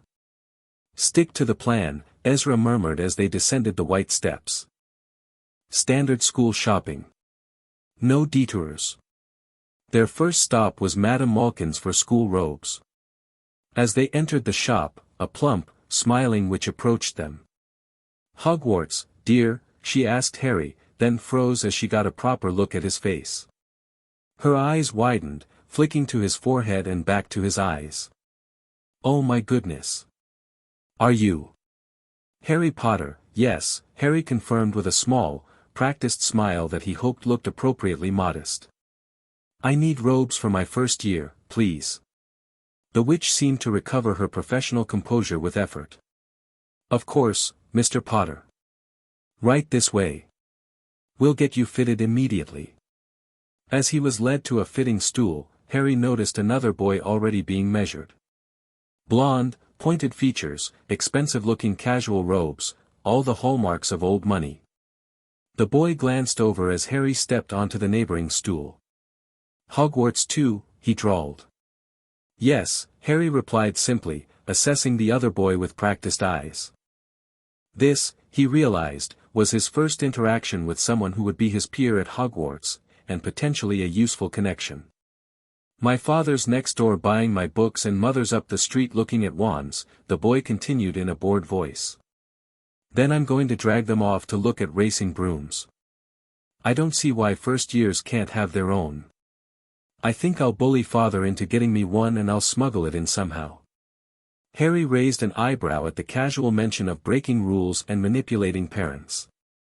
Interesting approach to share with a stranger. Either very confident or not particularly bright. You play Quidditch much, the boy pressed when Harry didn't immediately respond. When I can, Harry lied smoothly. He'd watched street games in the magical districts but never actually played the sport. I do, father says it's a crime if I'm not picked to play for my house, and I must say, I agree. Know what house you'll be in yet? Harry shrugged, recalling what he knew about Hogwarts houses from Ezra's briefing. Hard to know for sure until you get there. Well, no one really knows until they get there, but I know I'll be in Slytherin, all our family have been. Imagine being in Hufflepuff, I think I'd leave, wouldn't you? Before Harry could respond, Madame Malkin announced she was finished with his preliminary measurements. That's you done, my dear, she told Harry, clearly having eavesdropped on the conversation with great interest. Harry stepped down from the stool, deciding to take a calculated risk. Nice meeting you, he said to the blonde boy, extending his hand. I'm Harry. Harry Potter. The effect was immediate. The boy's pale eyes widened, and he actually fumbled his response as he shook Harry's hand. Draco Malfoy, he replied, voice losing some of its drawl as excitement crept in. Are you really? Have you got the, you know? His eyes flicked to Harry's forehead. Harry brushed his fringe aside briefly, revealing the lightning scar. Strategic. Let the boy be one of the first to confirm the rumors. Wow, Draco breathed. I've heard all about you, of course. Everyone has. You disappeared after, well, you know. Where have you been all this time? Living quietly, Harry replied vaguely. With family. Before Draco could press for details, a tall man with the same platinum blonde hair entered the shop. Harry recognized Lucius Malfoy immediately from Ezra's descriptions: wealthy pureblood, suspected former Death Eater who claimed Imperius, now a political power player with significant ministry influence. "Draco, are you finished?" "We have much to." Lucius stopped abruptly as he noticed Harry. His eyes narrowed slightly, calculating. "And who might this be?" "Father, this is Harry Potter," Draco said with poorly concealed excitement. "He's starting at Hogwarts too." Lucius Malfoy's face underwent a fascinating transformation: shock, disbelief, wariness, and finally, a mask of polite interest. "Mr. Potter," he said smoothly, extending a gloved hand. "What an unexpected pleasure. Your return to Wizarding Society has been long anticipated." Harry shook the offered hand, noting the firm grip and the assessing look. "Mr. Malfoy. I'm just getting my school supplies. Nothing special." "Nothing special," Lucius repeated with a thin smile. "How modest. And who is supervising your reintegration into our world?" At that moment, Ezra stepped forward from where he'd been observing the exchange. Ezra Fawkes. Distant relation on his mother's side. "I've been looking after the boy." Lucius's eyes swept over Ezra dismissively. "Fawkes? I'm not familiar with the name." "Not surprising," Ezra replied easily. "Not all of us move in the same circles, Mr. Malfoy." The tension in the air was palpable. Harry watched the two men size each other up, Lucius clearly trying to place Ezra in the wizarding hierarchy and coming up empty. "Indeed," Lucius said finally. "Well, Mr. Potter, perhaps you and Draco will become better acquainted at Hogwarts. The right friendships can be invaluable during one's education." Message received. An offer of alliance, conditional on Harry proving worthy of Malfoy attention. "I look forward to it," Harry replied neutrally. After the Malfoys departed, Harry and Ezra completed their purchase of school robes and continued their shopping expedition. Each stop followed a similar pattern: initial recognition, excitement, questions about where Harry had been all these years, and varying degrees of deference or curiosity. At Flourish and Blott's, the bookstore manager insisted on giving Harry a discount, which he politely declined, paying full price for his textbooks plus several additional volumes that caught his interest. At the apothecary, the proprietor threw in extra ingredients for the boy who lived. By the time they reached Ollivander's wand shop, Harry was beginning to understand the power of his celebrity, and its potential uses. The wand shop was empty when they entered, the dusty shelves stacked high with narrow boxes. Harry had been using a second-hand wand procured through Ezra's connections for years, but this would be his first legitimate, properly matched wand. "Good afternoon," said a soft voice, and Harry turned to see an old man with wide, pale eyes standing before them. "I wondered when I would be seeing you, Mr. Potter." The wand maker launched into a disconcerting monologue about selling wands to Harry's parents, before coming uncomfortably close to examine Harry's scar. "And that's where." Ollivander touched the lightning scar with one long, white finger. "I'm sorry to say I sold the wand that did it. 13.5 inches. You. Powerful wand, very powerful, and in the wrong hands. Well, if I'd known what that wand was going out into the world to do." Harry maintained his composure, though he found the wand-maker's manner distinctly unsettling. The process of finding his wand took longer than expected, with Ollivander seeming increasingly excited with each failed match. "Tricky customer, eh? Not to worry, we'll find the perfect match here somewhere." Finally, a holly and phoenix feather wand produced a stream of red and gold sparks when Harry waved it. Ollivander's reaction, however, was most peculiar, a mixture of excitement and concern as he revealed that the phoenix who gave the feather for Harry's wand had given just one other, the one that gave Harry his scar. "The wand chooses the wizard, Mr. Potter. I think we must expect great things from you. After all, he who must not be named did great things, terrible, yes, but great." Harry paid 7 galleons for the wand, unsettled by Ollivander's words but careful not to show it. As they left the shop, he noted that a small crowd had gathered outside, people trying to appear casual while obviously hoping for a glimpse of him. Word spread, Ezra murmured. Time to head back, I think. We've accomplished what we came for. They made one final stop at Elop's Owl Emporium, where Harry purchased a beautiful snowy owl that immediately seemed to bond with him. A post owl would be essential for maintaining communication between Hogwarts and his Knockturn operation. As they made their way back toward Knockturn Alley, Harry spotted Rat lurking near the entrance to a side street, giving the all-clear signal. They slipped away from the main thoroughfare, taking a circuitous route back to the Hollow to avoid being followed. Once safely inside with the door secured, Harry dropped his modest, slightly overwhelmed expression and let a genuine grin spread across his face. That, he said to the assembled crew, was educational. Moira snorted. That's one word for it. Half of Diagon was talking about you by midday. Harry Potter's returned. Did you see the scar? Wonder where he's been all this time. The Malfoys? Rat asked eagerly. You actually talked to them? Harry nodded. Lucius and Draco. Exactly as stuck-up as Ezra described.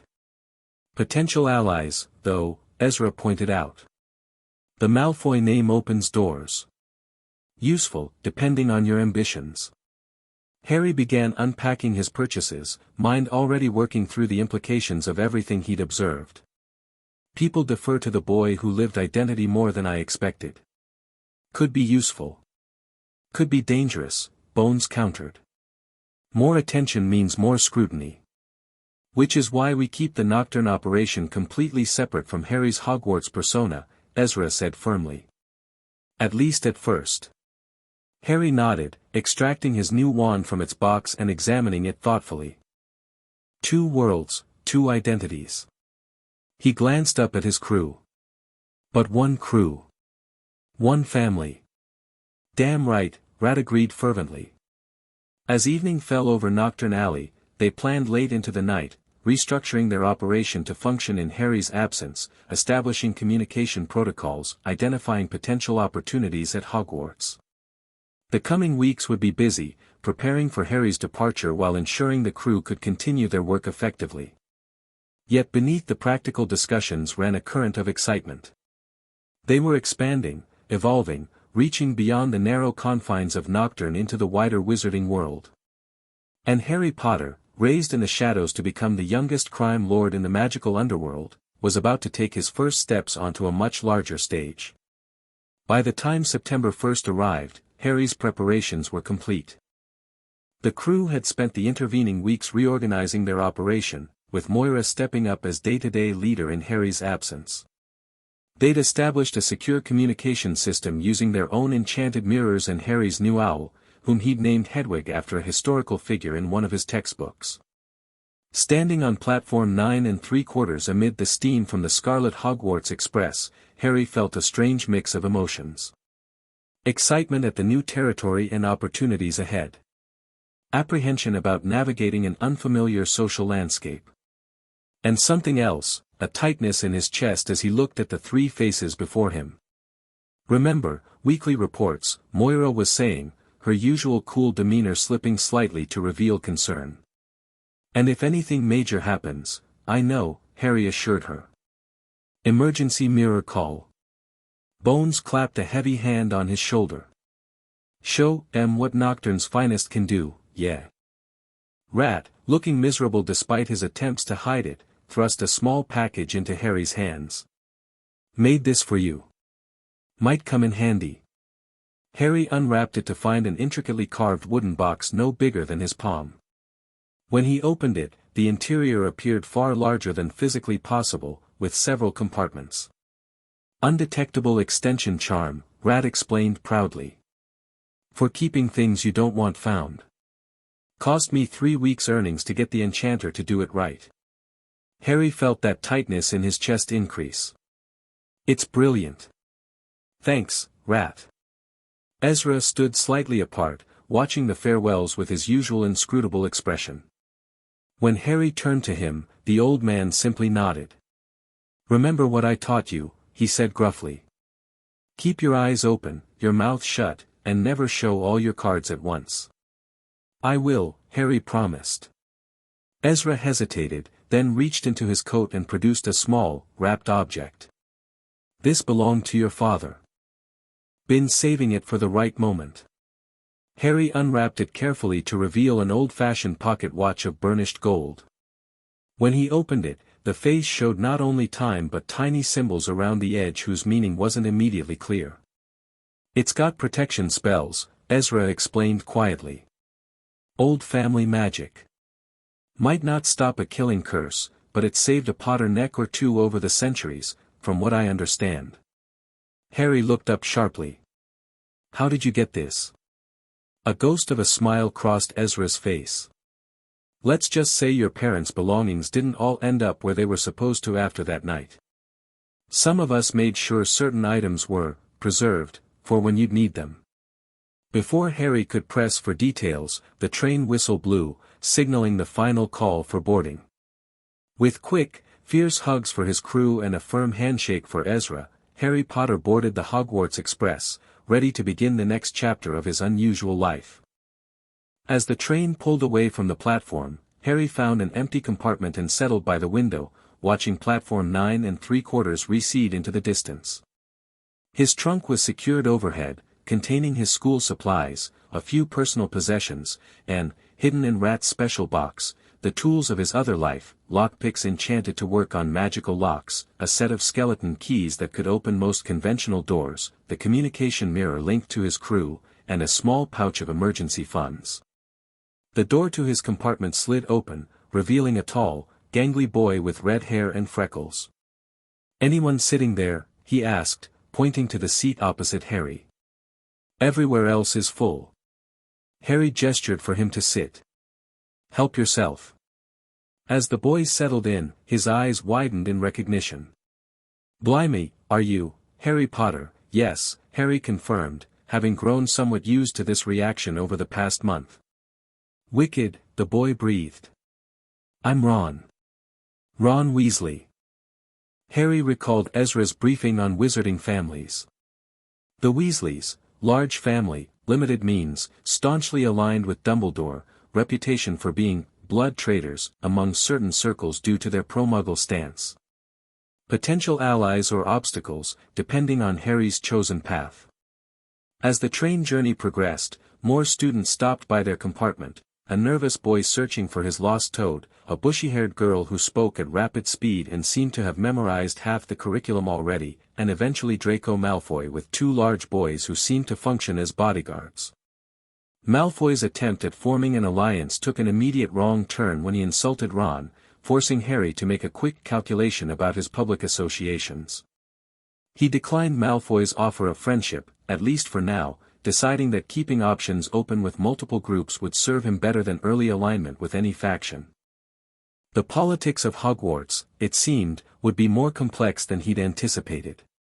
But complexity created opportunity, and if there was one thing Harry Potter knew how to do, it was exploit opportunity. As the Hogwarts Express rushed northward, Harry gazed out at the darkening landscape, mentally preparing for what lay ahead. In his pocket, his father's watch ticked steadily, marking the passage of time toward his new beginning. Hogwarts awaited. And with it, the chance to expand his influence beyond the shadowy confines of Knockturn Alley into the very heart of the wizarding world. Chapter 2, The Wand Chooses the Wizard chooses his path. The first glimpse of Hogwarts left even Harry momentarily speechless. As the fleet of small boats crossed the Black Lake, the castle loomed against the night sky, ancient stone towers reaching toward the stars, countless windows gleaming with golden light. It was magnificent, powerful, and somehow alive with magic. "Blimey," Ron whispered beside him, face upturned in awe. Harry nodded silently, already calculating. This place wasn't just a school, it was a fortress, a treasury of magical knowledge, and, most importantly, a nexus of future power. Everyone who would be anyone in wizarding Britain passed through these halls. The boats docked beneath the castle, and the first years followed Hagrid up a flight of stone steps to an enormous oak door. Harry stayed toward the middle of the group, observing. The nervous chatter around him revealed useful information, family connections, pre-existing friendships, which students already knew magic. Professor McGonagall met them in the entrance hall, tall, stern, and sharp-eyed. Harry recognized authority when he saw it and made a mental note, not someone to cross without excellent reason. "Welcome to Hogwarts," she said crisply. "The start-of-term banquet will begin shortly, but before you take your seats in the Great Hall, you will be sorted into your houses." As she continued explaining about the 4 houses, Harry thought back to his conversations with Ezra about this critical moment. The sorting defines everything, Ezra had explained 2 weeks earlier, as they sat in the hollow reviewing Harry's Hogwarts strategy. "It's not just where you sleep, it's who trusts you, who watches you, who backs you in a fight." Harry nodded, understanding perfectly. Knockturn had its territories too. "Each house has advantages," Ezra continued. "Slytherin's got connections, old money, political power. But they'll scrutinize your background more than any other house." "Not ideal given my unconventional upbringing," Harry noted. "Exactly. Ravenclaw values intelligence, rewards creative thinking. Good for someone who needs to solve problems without drawing attention." "Hufflepuff?" Harry asked. Ezra's lips twitched. "Underestimated. Loyal to a fault. If you could win their trust, you'd have the most reliable crew imaginable. But they'd balk at your extracurricular activities." "And Gryffindor?" "Where everyone expects you to go, your parents' house. Bold, reckless, obsessed with honor but flexible about rules when it suits them." Ezra fixed Harry with a significant look. "Being where people expect you has advantages." "And disadvantages," Harry countered. "Everyone watching the boy who lived, expecting heroics." Ezra nodded approvingly. "Which is why, lad, I'm not telling you where to go. You'll need to read the room when you get there. The house that serves your purposes best, that's where you belong." McGonagall led them into the Great Hall, and Harry's strategic assessment momentarily gave way to genuine wonder. Thousands of candles floated beneath a ceiling bewitched to show the night sky. 4 long tables stretched the length of the hall, filled with students craning to see the new arrivals. At the front, a 5th table seated the teachers. McGonagall placed a 4-legged stool before them, topped with an ancient, patched wizard's hat. When the hat began to sing, explaining the qualities of each house, Harry listened intently, confirming what Ezra had told him. The sorting began. Hannah Abbott became a Hufflepuff. Susan Bones followed her. Harry watched each student's path, noting patterns in who went where. When Hermione Granger, the intense, bushy-haired girl from the train, was sorted into Gryffindor, Harry reassessed her. Not just book-smart then, but brave or reckless. Potentially useful. Malfoy went to Slytherin, no surprise there. The hat barely touched his head. Then, Potter, Harry. The hall erupted in whispers as Harry stepped forward. "Potter, did she say? The Harry Potter?" Harry kept his expression neutral as he sat on the stool. The hat dropped over his eyes, and suddenly a small voice spoke in his ear. Said the voice. "Difficult. Very difficult. Plenty of courage, I see. Not a bad mind either. There's talent, oh my goodness, yes, and a nice thirst to prove yourself. But where to put you?" Harry gripped the edges of the stool, thinking, "Put me where I can build something lasting." "Build something lasting, the small voice replied. "Ambitious indeed. You could be great, you know, it's all here in your head. Slytherin would help you on the way to greatness, no doubt about that." Harry considered it. Slytherin's connections would be valuable, but the scrutiny problematic. His unusual upbringing would raise questions. "Not Slytherin."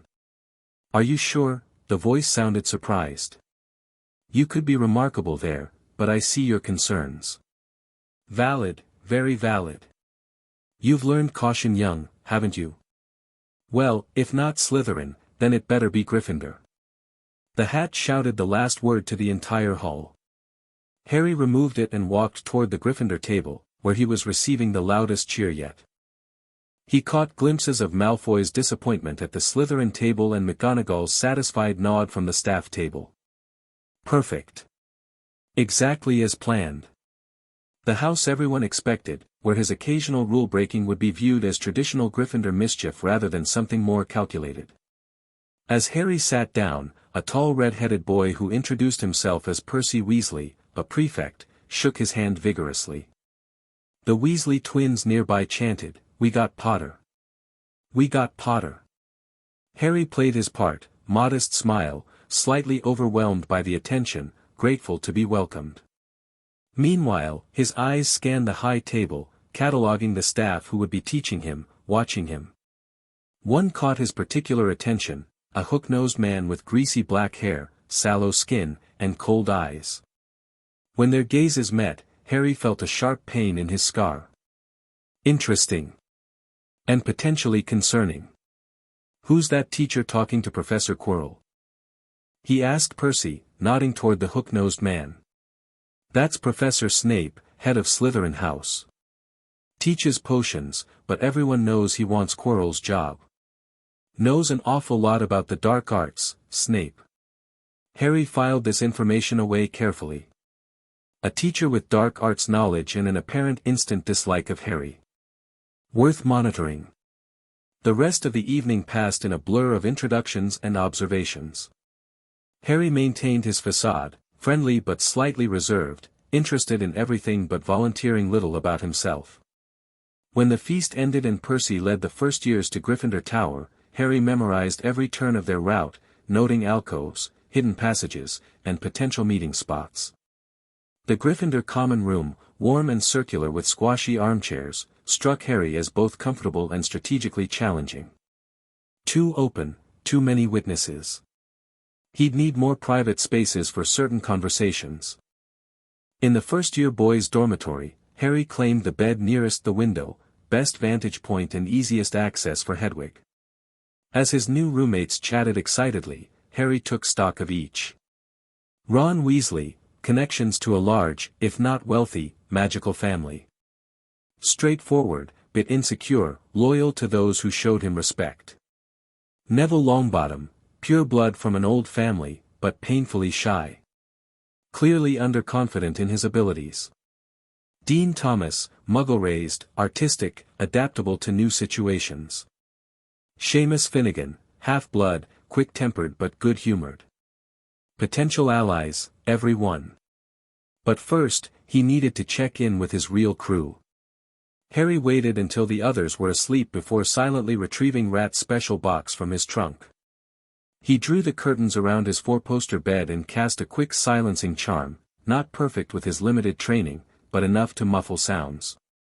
The communication mirror activated with a tap of his wand and a whispered command. After a moment, Moira's face appeared, looking relieved. "About time," she said without preamble. "Well? How is it?" "Fascinating," Harry replied quietly. "I'm in Gryffindor." As expected, she nodded. "Any problems?" "Nothing major. One professor seemed to take an instant dislike to me. Snape, potions master." Moira frowned. "That name's familiar. I'll have Rat look into his background." "Good. How are things on your end?" "Stable. Carlisle's been quiet, too quiet. I think he's watching, waiting to see what our operation looks like without you physically present." Harry nodded. "Predictable. What about the Wilson job?" "On schedule. Bones made the connection yesterday, delivery set for Friday." They spoke for 15 minutes, Harry outlining his initial impressions of Hogwarts while Moira updated him on their Knockturn operations. When they finished, Harry felt reassured.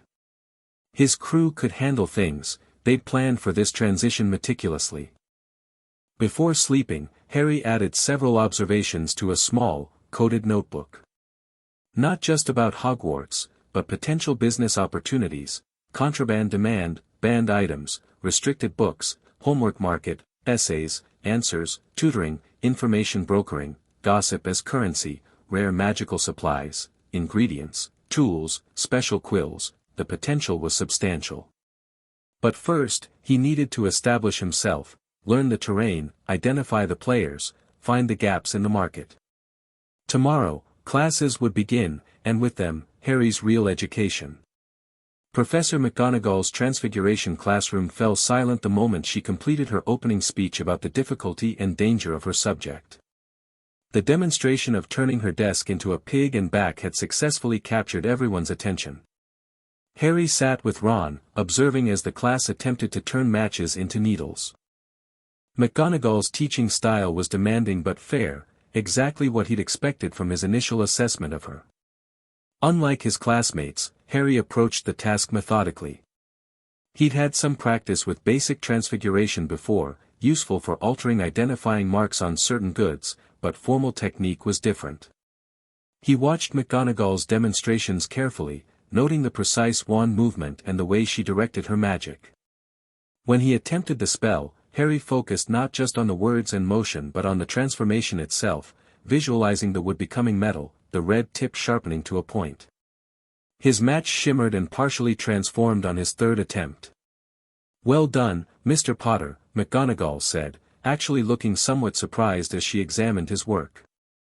5 points to Gryffindor for a good first effort. Harry nodded politely, noting the surprised looks from classmates. "Good. Let them see competence but not mastery. Stand out enough to establish respect, not enough to raise suspicions about prior magical education."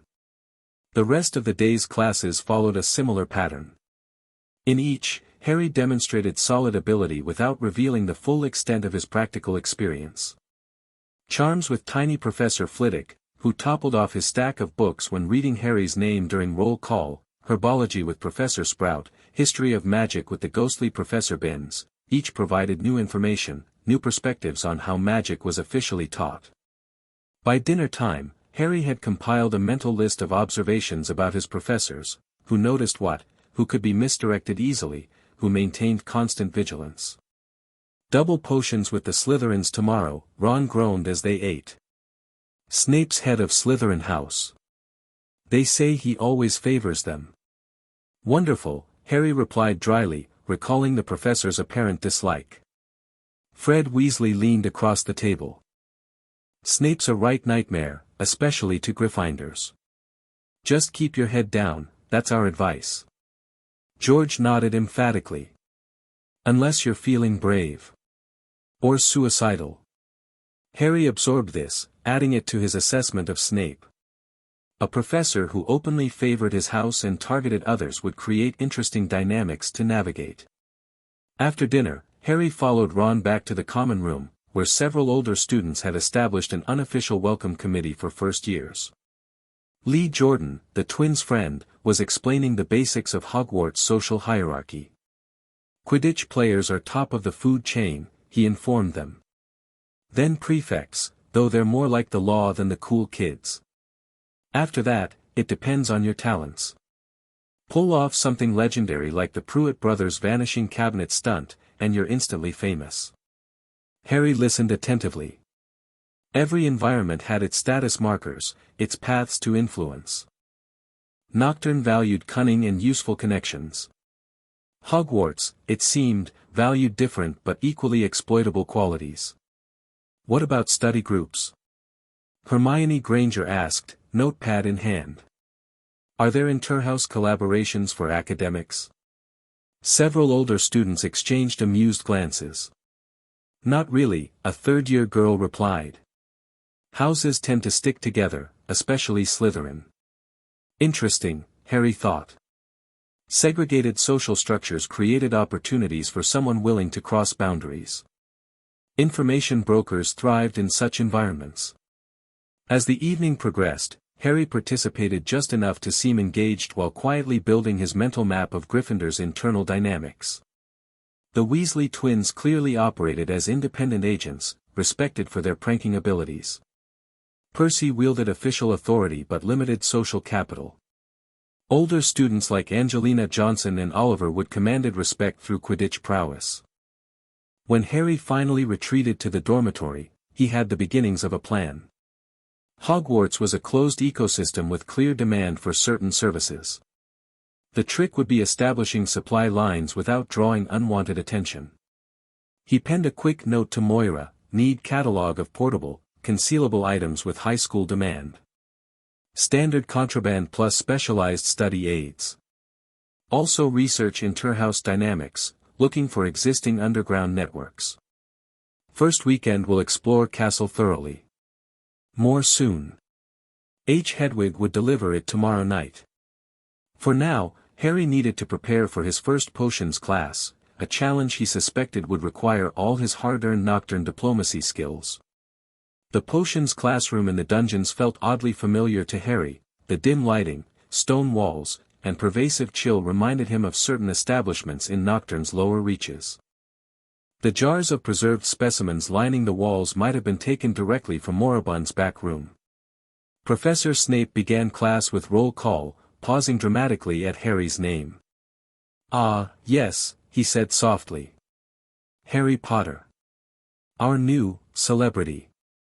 Malfoy and his friends sniggered behind their hands. Harry maintained a neutral expression, recognizing the deliberate provocation for what it was. He'd faced worse from Borgin during negotiations.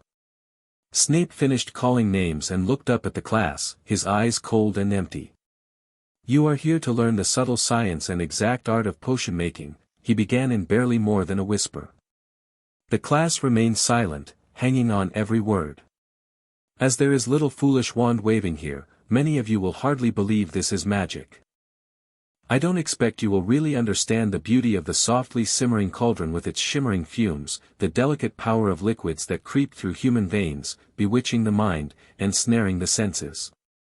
Harry listened with genuine interest. Despite Snape's theatrical delivery, he wasn't wrong, potions was among the most practical and profitable magical skills. Half of Nocturn's economy ran on questionable brews.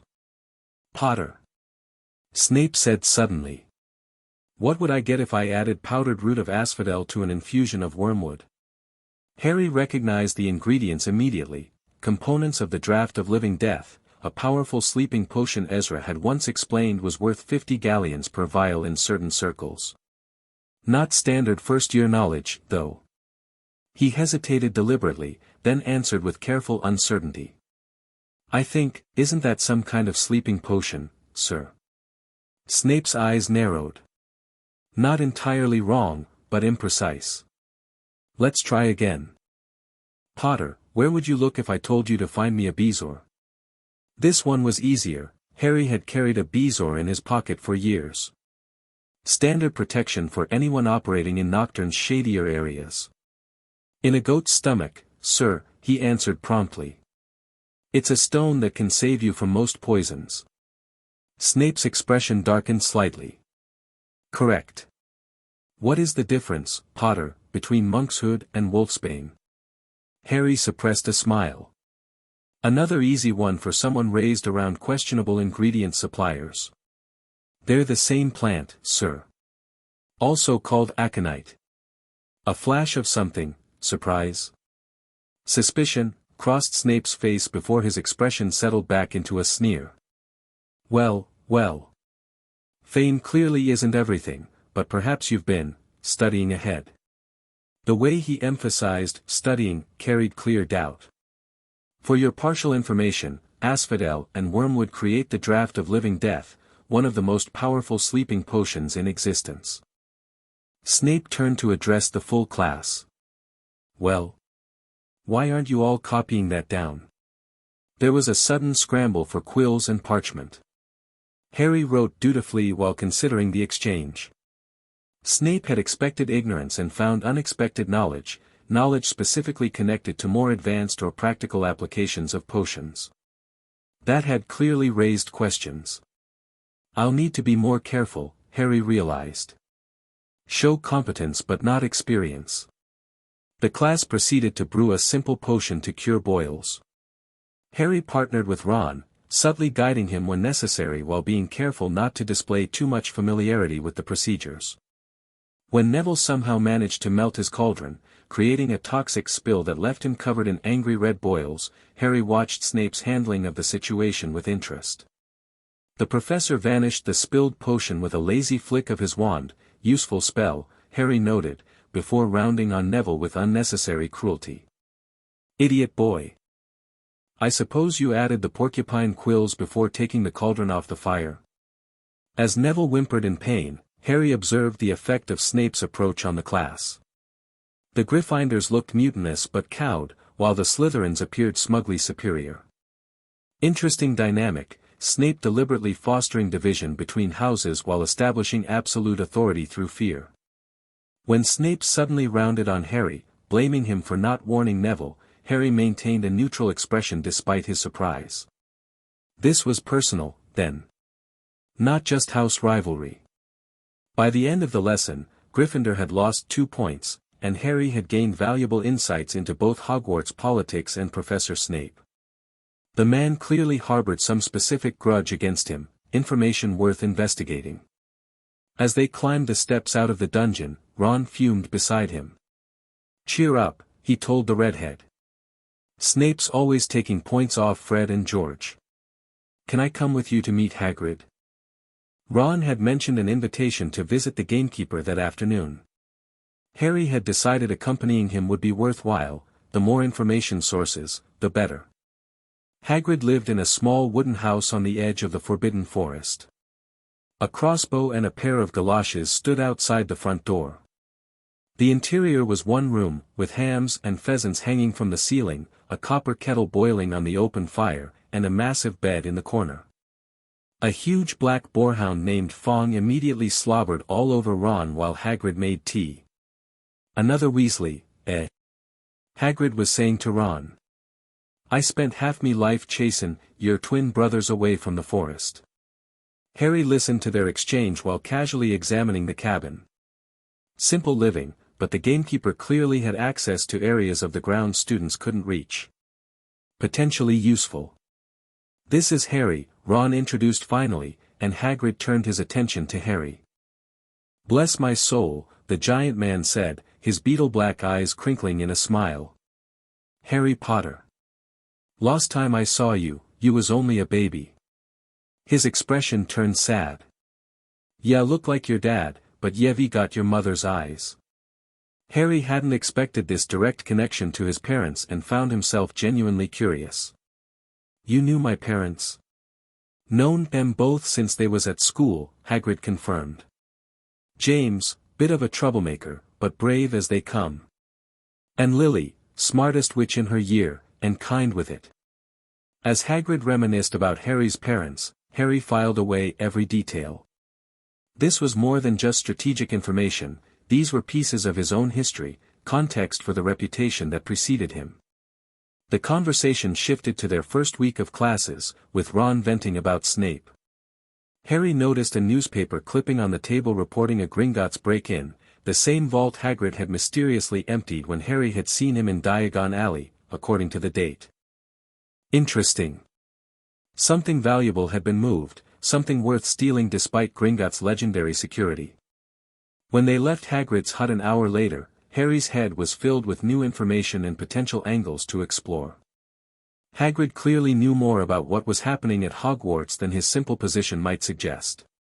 He had connections to Harry's parents, to Dumbledore, and to whatever mysterious object had been removed from Gringotts. "Useful friend to have," Harry commented as they walked back toward the castle. Ron nodded. "Bit odd sometimes, but yeah, Hagrid's brilliant." As they crossed the grounds, Harry spotted Malfoy watching them from a distance, his pale face calculating. Another thread to track, the Slytherin's interest seemed to have increased since Harry rebuffed him on the train.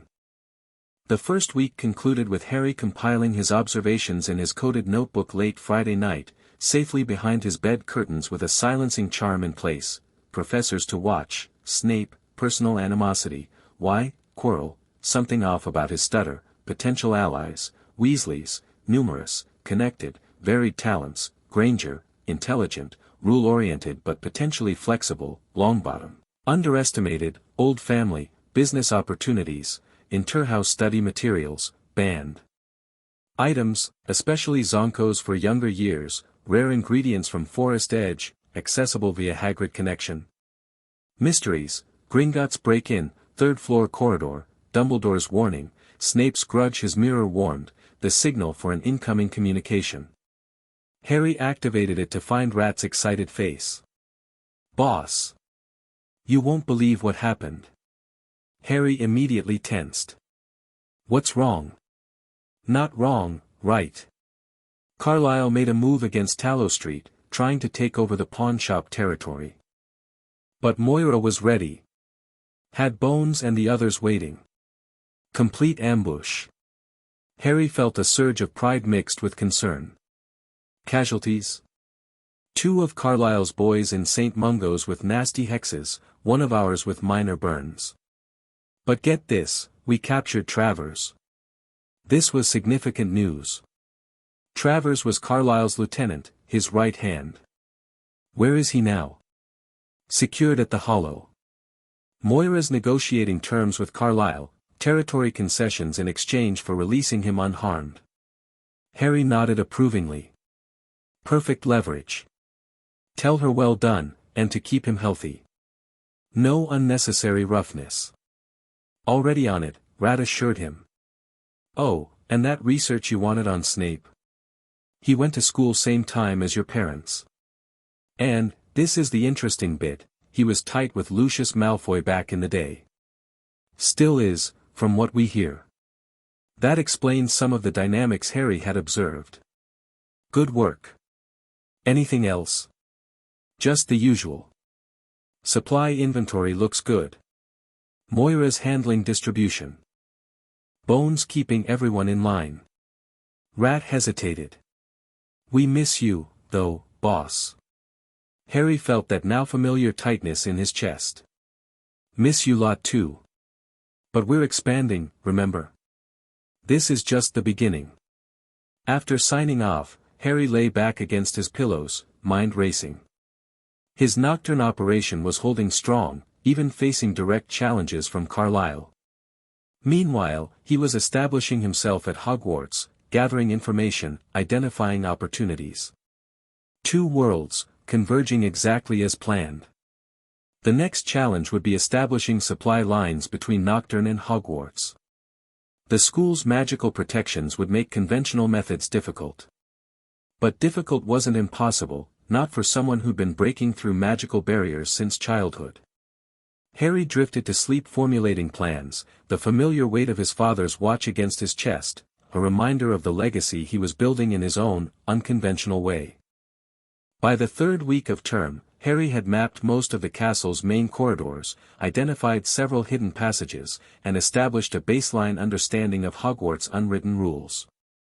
Flying lessons were scheduled to begin Thursday, another skill to master, another opportunity to assess his classmates' abilities. Breakfast that morning found Neville excitedly opening a package from his grandmother, a glass ball the size of a large marble filled with white smoke.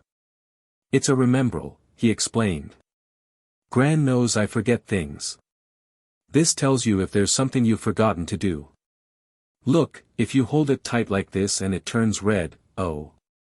The smoke inside had turned scarlet. You've forgotten something. Harry studied the device with interest as Neville struggled to remember what he'd forgotten. Simple but effective enchantment, and potentially profitable if reproduced for stressed students during exam season. Malfoy, passing the Gryffindor table, snatched the remembrall from Neville's hand, prompting Harry and Ron to jump to their feet. They weren't looking for a fight, but Harry had strategically positioned himself as Neville's defender. The nervous boy came from an old, respected family and would make a loyal ally if properly cultivated. Professor McGonagall appeared before any conflict erupted, and Malfoy quickly dropped the remembrall back on the table. Just looking, he said, slinking away with Crabbe and Goyle. Harry noted the interaction carefully. Malfoy was testing boundaries, identifying weak points. Not unlike how Harry himself operated, though with less subtlety. That afternoon, the Gryffindors headed to their first flying lesson, which they unfortunately shared with the Slytherins. As they assembled on the lawn, Harry observed the school brooms with dismay, old, with bristles sticking out at odd angles. Poor equipment increased risk, but everyone faced the same disadvantage. Madam Hooch, their instructor, arrived with short gray hair and yellow eyes like a hawk. "Well, what are you waiting for?" she barked. "Everyone stand by a broomstick. Come on, hurry up." Harry glanced down at his broom. It was old and some of the twigs stuck out at odd angles. Not ideal, but manageable. "Stick out your right hand over your broom," called Madam Hooch, "and say, 'Up.'" "Up," everyone shouted. Harry's broom jumped into his hand immediately, one of the few that did. He felt a rush of satisfaction. He'd never flown properly before, but the broom responded to his confidence. Madam Hooch showed them how to mount without sliding off and walked up and down correcting grips. Harry hid a smile when she told Malfoy he'd been doing it wrong for years. "Now, when I blow my whistle, you kick off from the ground, hard," Madam Hooch instructed. "Keep your broom steady, rise a few feet, and then come straight back down by leaning forward slightly. On my whistle, 3, 2, but Neville, nervous and jumpy, pushed off before the whistle. What followed was chaos, Neville rising uncontrollably, slipping sideways, and eventually crashing to the ground with a nasty crack. Madam Hooch diagnosed a broken wrist and led him to the hospital wing, warning everyone to stay grounded or face expulsion. The moment she was out of sight, Malfoy burst into laughter. "Did you see his face, the great lump?" Other Slytherins joined in. Harry remained silent, watching, assessing. "Look!" Malfoy darted forward and snatched something from the grass. "It's that stupid thing Longbottom's Gran sent him." The Remembrall glittered in the sun as he held it up. Harry stepped forward. "Give that here, Malfoy." Everyone stopped talking to watch. Malfoy smiled nastily. "I think I'll leave it somewhere for Longbottom to find. How about up a tree?" "Give it here," Harry repeated, but Malfoy had leapt onto his broomstick and taken off. Harry grabbed his broom, mind racing. Flying without instruction was risky, but so was allowing Malfoy to establish dominance through this display. And while Harry generally preferred subtle maneuvers, sometimes a direct confrontation served strategic purposes. "No!" Hermione Granger shouted. "Madam Hooch told us not to move, you'll get us all into trouble." Harry ignored her, mounting the broom and kicking off. Air rushed through his hair as he soared upward, an exhilarating feeling.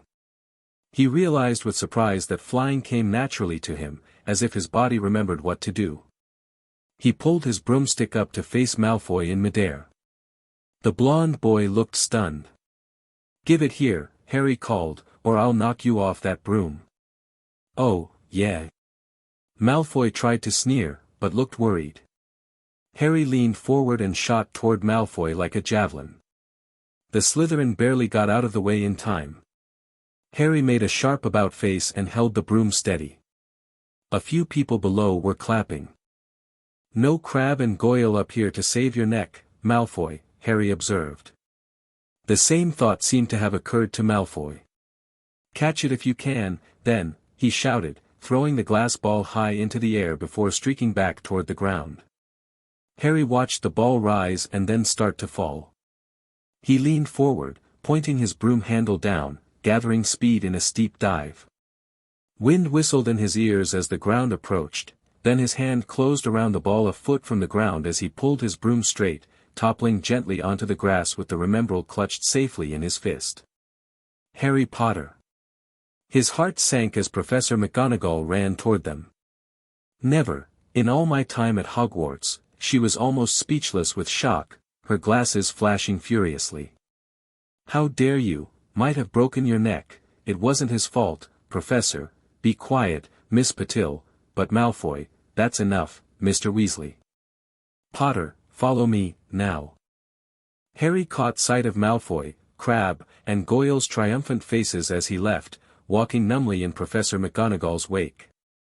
He'd miscalculated, exposed himself too openly, risked too much for too little gain. If he was expelled. But McGonagall didn't lead him to the headmaster's office. Instead, She stopped outside a classroom, poked her head in, and asked, "Excuse me, Professor Flitwick, could I borrow Wood for a moment?" Wood turned out to be a burly fifth-year boy who looked confused until McGonagall explained in excited tones that she'd found him a seeker. "Potter caught that thing in his hand after a 50-foot dive," she told Wood. "Didn't even scratch himself. Charlie Weasley couldn't have done it." Oliver Wood's expression changed from puzzlement to delight. "Ever seen a game of Quidditch, Potter?" he asked excitedly. "Wood's captain of the Gryffindor team," McGonagall explained. Harry's mind raced, quickly adjusting to this unexpected development. Not punishment but opportunity, McGonagall was breaking rules to put him on the Quidditch team as the youngest house player in a century. "He's just the build for a seeker, too," Wood was saying, walking around Harry and examining him. "Light, speedy, we'll need to get him a decent broom, Professor, a Nimbus 2000 or a Clean Sweep 7, I'd say." "I shall speak to Professor Dumbledore about bending the first-year broom rule," McGonagall said. "Heaven knows, we need a better team than last year. Flattened in that last match by Slytherin, I couldn't look Severus Snape in the face for weeks." She peered sternly at Harry. "I want to hear you're training hard, Potter, or I may change my mind about punishing you." Then she suddenly smiled. "Your father would have been proud. He was an excellent Quidditch player himself." As Harry walked away with Wood, who was now enthusiastically explaining the rules of Quidditch, he couldn't help a small, satisfied smile. What had initially seemed a miscalculation had transformed into a major opportunity. Quidditch players enjoyed special privileges, social status, and access to restricted areas for training. Plus, the connection to his father added legitimate emotional resonance to his new position. Sometimes luck favored the bold. Or perhaps his instincts had been better than he realized. At dinner that evening, Harry quietly explained what had happened to an amazed Ron, swearing him to secrecy. Fred and George Weasley still discovered the news and hurried over to congratulate him. "We're on the team too, beaters," Fred informed him. "I tell you, we're going to win that Quidditch Cup for sure this year," George added. "We haven't won since Charlie left, but this year's team is going to be brilliant." "You must be good, Harry," Wood was almost skipping when he told us. After the twins left, less welcome visitors arrived, Malfoy, flanked as usual by Crabbe and Goyle. "Having a last meal, Potter? When are you getting the train back to the Muggles?" Harry met his gaze coolly. "You're a lot braver now that you're back on the ground and you've got your little friends with you." Crabbe and Goyle scowled but couldn't do much with the high table full of teachers watching. "I'd take you on any time on my own," Malfoy said. "Tonight, if you want. Wizard's duel. Wands only, no contact." He smirked. "What's the matter? Never heard of a wizard's duel before, I suppose?" "Of course he has," Ron interjected, wheeling around. "I'm his second, who's yours?" Malfoy sized up Crabbe and Goyle. "Crabbe. Midnight all right? We'll meet you in the trophy room, that's always unlocked." After Malfoy left, Harry turned to Ron with a raised eyebrow. "What exactly is a wizard's duel? And what do you mean, you're my second?" As Ron explained the concept, and admitted that neither of them knew enough magic for real damage, Harry considered the situation. The duel was almost certainly a trap. Malfoy had no reason to risk facing Harry directly when he could simply alert Filch to students out of bed. "I don't think he expects me to show," Harry mused. "He's probably planning to tip off Filch." Ron looked crestfallen. "So we're not going?" Harry smiled slowly. "I didn't say that. But we won't be going to the trophy room." Hermione Granger, who had been listening nearby, immediately launched into a lecture about losing points for Gryffindor. Harry let her talk, neither confirming nor denying his intentions. Let her think what she wanted, that was the advantage of an established reputation for rule-breaking. Later that night, when the common room had emptied, Harry pulled Ron aside. "We're not going to the trophy room," he repeated. "We're going to follow Malfoy." Ron looked confused. "How?" Simple. We wait near the Slytherin dungeon entrance under cover. When Malfoy leaves to tip off Filch, we follow him, staying well back. Once he's done it, we return to our dorm. But what's the point? Ron asked. Evidence, Harry explained. If we can confirm he deliberately set a trap, that's leverage. Plus, we learn the location of the Slytherin common room entrance, which could be useful later. Ron looked impressed. Blimey, Harry. That's calculating. Harry shrugged. Just practical. No sense walking into an obvious trap when we can turn it around. Their surveillance operation went exactly as planned. Hidden in an alcove near the dungeons, they watched Malfoy emerge alone around 11:40 p.m., looking smug. They followed at a distance as he went directly to Filch's office, had a brief conversation, then returned to the Slytherin dormitory. See? Harry whispered as they carefully made their way back to Gryffindor Tower. Didn't even bother showing up himself. Just sent Filch to catch us. Ron shook his head. That sneaky git. We should tell everyone. Not yet, Harry cautioned. Better to hold on to this information until it's most useful. Knowledge is leverage, Ron. As they safely reached their dormitory without incident, Ron gave Harry a curious look. You know, you're different from what I expected.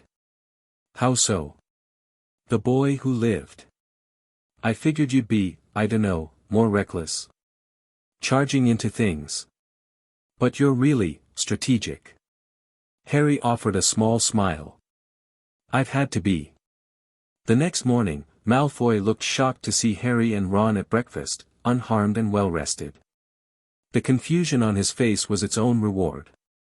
But the real surprise came during mail delivery, when 6 large screech owls carried a long, thin package to Harry's table. A letter fell on top instructing him not to open the package at the table. It contained his new Nimbus 2000, courtesy of Professor McGonagall.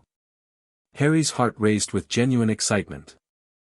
A top-of-the-line racing broom worth hundreds of galleons, his first truly valuable personal possession that wasn't related to his Knockturn operations. Ron was practically drooling with envy as they left the hall quickly to unwrap the broomstick in private, only to be stopped by Malfoy, who seized the package with obvious jealousy. That's a broomstick, he said, throwing it back to Harry with a mixture of jealousy and spite. You'll be in for it this time, Potter, first years aren't allowed them. Ron couldn't resist. It's not any old broomstick, it's a Nimbus 2000. What did you say you've got at home, Malfoy? A Comet 260. Comets look flashy, but they're not in the same league as the Nimbus. Before Malfoy could respond, Professor Flitwick appeared at his elbow. Not arguing, I hope, boys. Potter's been sent a broomstick, Professor, Malfoy said quickly. Yes, that's right, Professor Flitwick beamed at Harry. Professor McGonagall told me all about the special circumstances, Potter. And what model is it? A Nimbus 2000, sir, Harry said, fighting not to laugh at the horror on Malfoy's face. And it's really thanks to Malfoy here that I got it. As they headed upstairs, Harry savoring Malfoy's rage, Ron chortled. Well, it's true. If he hadn't stolen Neville's Remembrall you wouldn't be on the team. Sometimes, Harry replied with a small smirk, your enemies help you more than they realize. October arrived, bringing with it intensified Quidditch training and the increasingly complex challenge of balancing Harry's multiple roles. 3 evenings a week, he trained with Wood, learning the rules and techniques of the wizarding sport. The rest of his time was divided between classes, homework, maintaining his Gryffindor social connections, and, most importantly, running his Knockturn operation remotely. The latter had become more complicated since Carlisle's attempted power play. Though Moira had successfully negotiated Travers's release in exchange for territory concessions, tensions remained high. Harry spent precious hours each week communicating strategy through the mirror, reviewing inventories and profits, and planning their next moves. We should consider diversifying, he told Moira during one late-night call. The conflict with Carlisle shows we're too dependent on physical territory. Moira nodded thoughtfully. What did you have in mind? Information brokering, Harry suggested. Less visible, higher margins, harder to attack. Ezra always said knowledge is the most valuable commodity in our world. Speaking of Ezra, Moira said, he's been asking questions around Diagon about some of the professors at Hogwarts. Especially Quirrell. Harry raised an eyebrow. Anything interesting? Apparently he took a year off to get practical experience against the dark arts. Traveled to Albania, came back completely changed. Used to teach Muggle studies, if you can believe it. Harry filed this information away. Quirrell remained an enigma, his stutter seemed inconsistent, and Harry's scar occasionally prickled painfully in his presence. Not a priority concern, but worth monitoring. What about our Hogwarts expansion? Moira asked. Any progress? Harry nodded. I've identified potential distribution channels. The Weasley twins operate their own small-scale contraband business. They could be partners or competition, I'm still assessing. Be careful, Moira cautioned. School networks have different rules than Knockturn. I know, Harry assured her. I'm taking it slow. Building relationships first. Those relationships were developing in unexpected ways. Ron had become something of a lieutenant, loyal and straightforward if not particularly strategic. Hermione Granger remained aloof, though Harry suspected her rule-following facade hid deeper complexity. Neville Longbottom had attached himself to Harry after the Remembrall incident, grateful for the protection. Most surprising was Harry's growing relationship with the Quidditch team. Oliver Wood's obsessive dedication reminded him of Bones when planning a difficult job. The Weasley twins' mischievous creativity mirrored Rat's inventiveness. And the Chasers, Angelina Johnson, Alicia Spinnet, and Katie Bell, showed the same fierce loyalty to their team that Moira demonstrated to their crew. Different world, similar dynamics. Halloween morning dawned with the delicious smell of baking pumpkin wafting through the corridors. Even better, Professor Flitwick announced in Charms that they were ready to start making objects fly, something Harry had been eager to learn properly, having only managed crude levitation with his untrained abilities. The professor put the class into pairs. Harry was partnered with Seamus Finnegan, while Ron was paired with Hermione Granger, much to their mutual dismay. Now, don't forget that nice wrist movement we've been practicing, squeaked Professor Flitwick. Swish and flick, remember, swish and flick. And saying the magic words properly is very important, too. Harry watched carefully as others attempted the spell, noting their techniques and errors. When his turn came, he deliberately restrained himself, performing the spell correctly but not too perfectly. The feather rose steadily to hover 4 feet above their desk, competent but not suspicious. Only Hermione managed better, sending her feather soaring higher with perfect control, earning praise from Flitwick. Ron, who had failed completely, was in a very bad mood by the end of class. It's no wonder no one can stand her, he said to Harry as they pushed their way into the crowded corridor. She's a nightmare, honestly. Someone knocked into Harry as they hurried past. It was Hermione, and Harry was startled to see tears in her eyes. I think she heard you, Harry said quietly. So? Ron looked uncomfortable. She must have noticed she's got no friends. Harry frowned slightly. Hermione's isolation was something he'd noted but not addressed. Talented, intelligent, but socially isolated, precisely the type of person who could be either a valuable ally or a dangerous opponent, depending on how they were handled. Hermione didn't appear in their next class and wasn't seen all afternoon. On their way to the Halloween feast, Harry and Ron overheard Parvati Patil telling her friend Lavender that Hermione was crying in the girls' bathroom and wanted to be left alone. Ron looked still more awkward at this, but Harry filed it away as something to address later. The girl's emotional state wasn't his immediate concern, though her absence from Halloween festivities was unusual enough to note. The Great Hall looked spectacular for the feast, decorated with live bats fluttering from the walls and ceiling while carved pumpkins leered from every corner. The food appeared on golden plates as it had at the start of term banquet. Harry was just helping himself to a baked potato when Professor Quirrell came sprinting into the hall, his turban askew and terror on his face. "Troll, in the dungeons, thought you ought to know." He then sank to the floor in a dead faint. The hall erupted in panic until Dumbledore shot purple firecrackers from his wand to restore silence. "Prefects," he rumbled, "lead your houses back to the dormitories immediately." As Percy Weasley efficiently organized the Gryffindors, Harry grabbed Ron's arm. "Hermione," he said urgently. "She doesn't know about the troll." Ron bit his lip, clearly torn between self-preservation and guilt. "Oh, all right," he relented. "But Percy better not see us." Harry nodded, already planning their route. They joined the Hufflepuffs heading the other direction, then slipped down a deserted side corridor toward the girls' bathroom. They had just turned the corner when they heard quick footsteps behind them. Ron pulled Harry behind a large stone griffin. To their surprise, it was Snape, crossing the corridor and disappearing from view. "What's he doing?" Harry whispered. "Why isn't he down in the dungeons with the rest of the teachers?" "Search me," Ron replied. They crept along the next corridor after Snape's fading footsteps. "He's heading for the third floor," Harry noted, remembering Dumbledore's warning about the forbidden corridor. Interesting, and suspicious. But they had no time to investigate further as a foul stench reached their nostrils, followed by low grunting and the shuffling of enormous feet. At the end of a passage to the left, a 12-foot mountain troll was lumbering toward a doorway. "The key's in the lock," Harry whispered.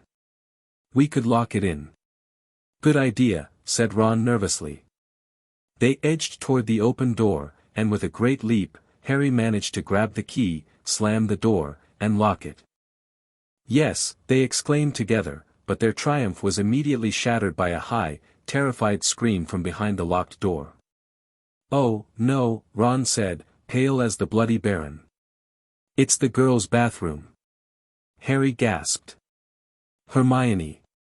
It was the last place they wanted to go, but Harry quickly assessed their options. They could run for help, but Hermione might be dead by then. 2 first years against a mountain troll were terrible odds, but abandoning a classmate wasn't acceptable. They unlocked the door and ran inside to find Hermione shrinking against the wall opposite, looking as if she was about to faint. The troll was advancing on her, knocking sinks off the walls as it went. "Confuse it," Harry said desperately to Ron, seizing a tap and throwing it as hard as he could against the wall. The troll stopped a few feet from Hermione, turning its ugly head toward the noise. It hesitated, then made for Harry instead, lifting its club as it went. "Oi, pea-brain!" yelled Ron from the other side of the chamber, throwing a metal pipe at it. The shouting and echoes seemed to be driving the troll berserk. It roared and started toward Ron, giving Harry time to run around it. "Come on, run, run!" Harry yelled at Hermione, trying to pull her toward the door, but she couldn't move, still flat against the wall with terror. Harry made a split-second decision. Pulling out his wand, he performed the most difficult piece of magic he'd ever attempted in public, not a first-year spell at all, but one he'd learned from Ezra years ago for dealing with heavy objects during burglaries. "Mobile corpus," he shouted, directing his wand at the troll's club as the creature raised it to strike. The wooden club jerked out of the troll's grip, rose high into the air, and then dropped with terrible force onto its owner's head. The troll swayed on the spot and then fell flat on its face with a thud that made the whole room tremble. Ron gaped at Harry. "Is it dead?" "I don't think so," Harry answered, examining the unconscious creature. "Just knocked out." A sudden slamming and loud footsteps made them look up. Professor McGonagall burst into the room, followed closely by Snape and Quirrell. The latter took one look at the troll and let out a faint whimper, sitting quickly on a toilet. Snape bent over the troll while McGonagall glared at Harry and Ron with cold fury. "What on earth were you thinking?" she demanded. "You're lucky you weren't killed. Why aren't you in your dormitory?" Harry thought quickly. Taking credit for defeating the troll would raise too many questions about his magical abilities. Better to play this carefully. Before he could speak, a small voice came from the shadows. "Please, Professor McGonagall, they were looking for me." "Miss Granger." Hermione had managed to get to her feet at last. "I went looking for the troll because I thought I could deal with it on my own, you know, because I've read all about them." Harry struggled to keep his surprise from showing. Hermione Granger, telling an outright lie to a teacher.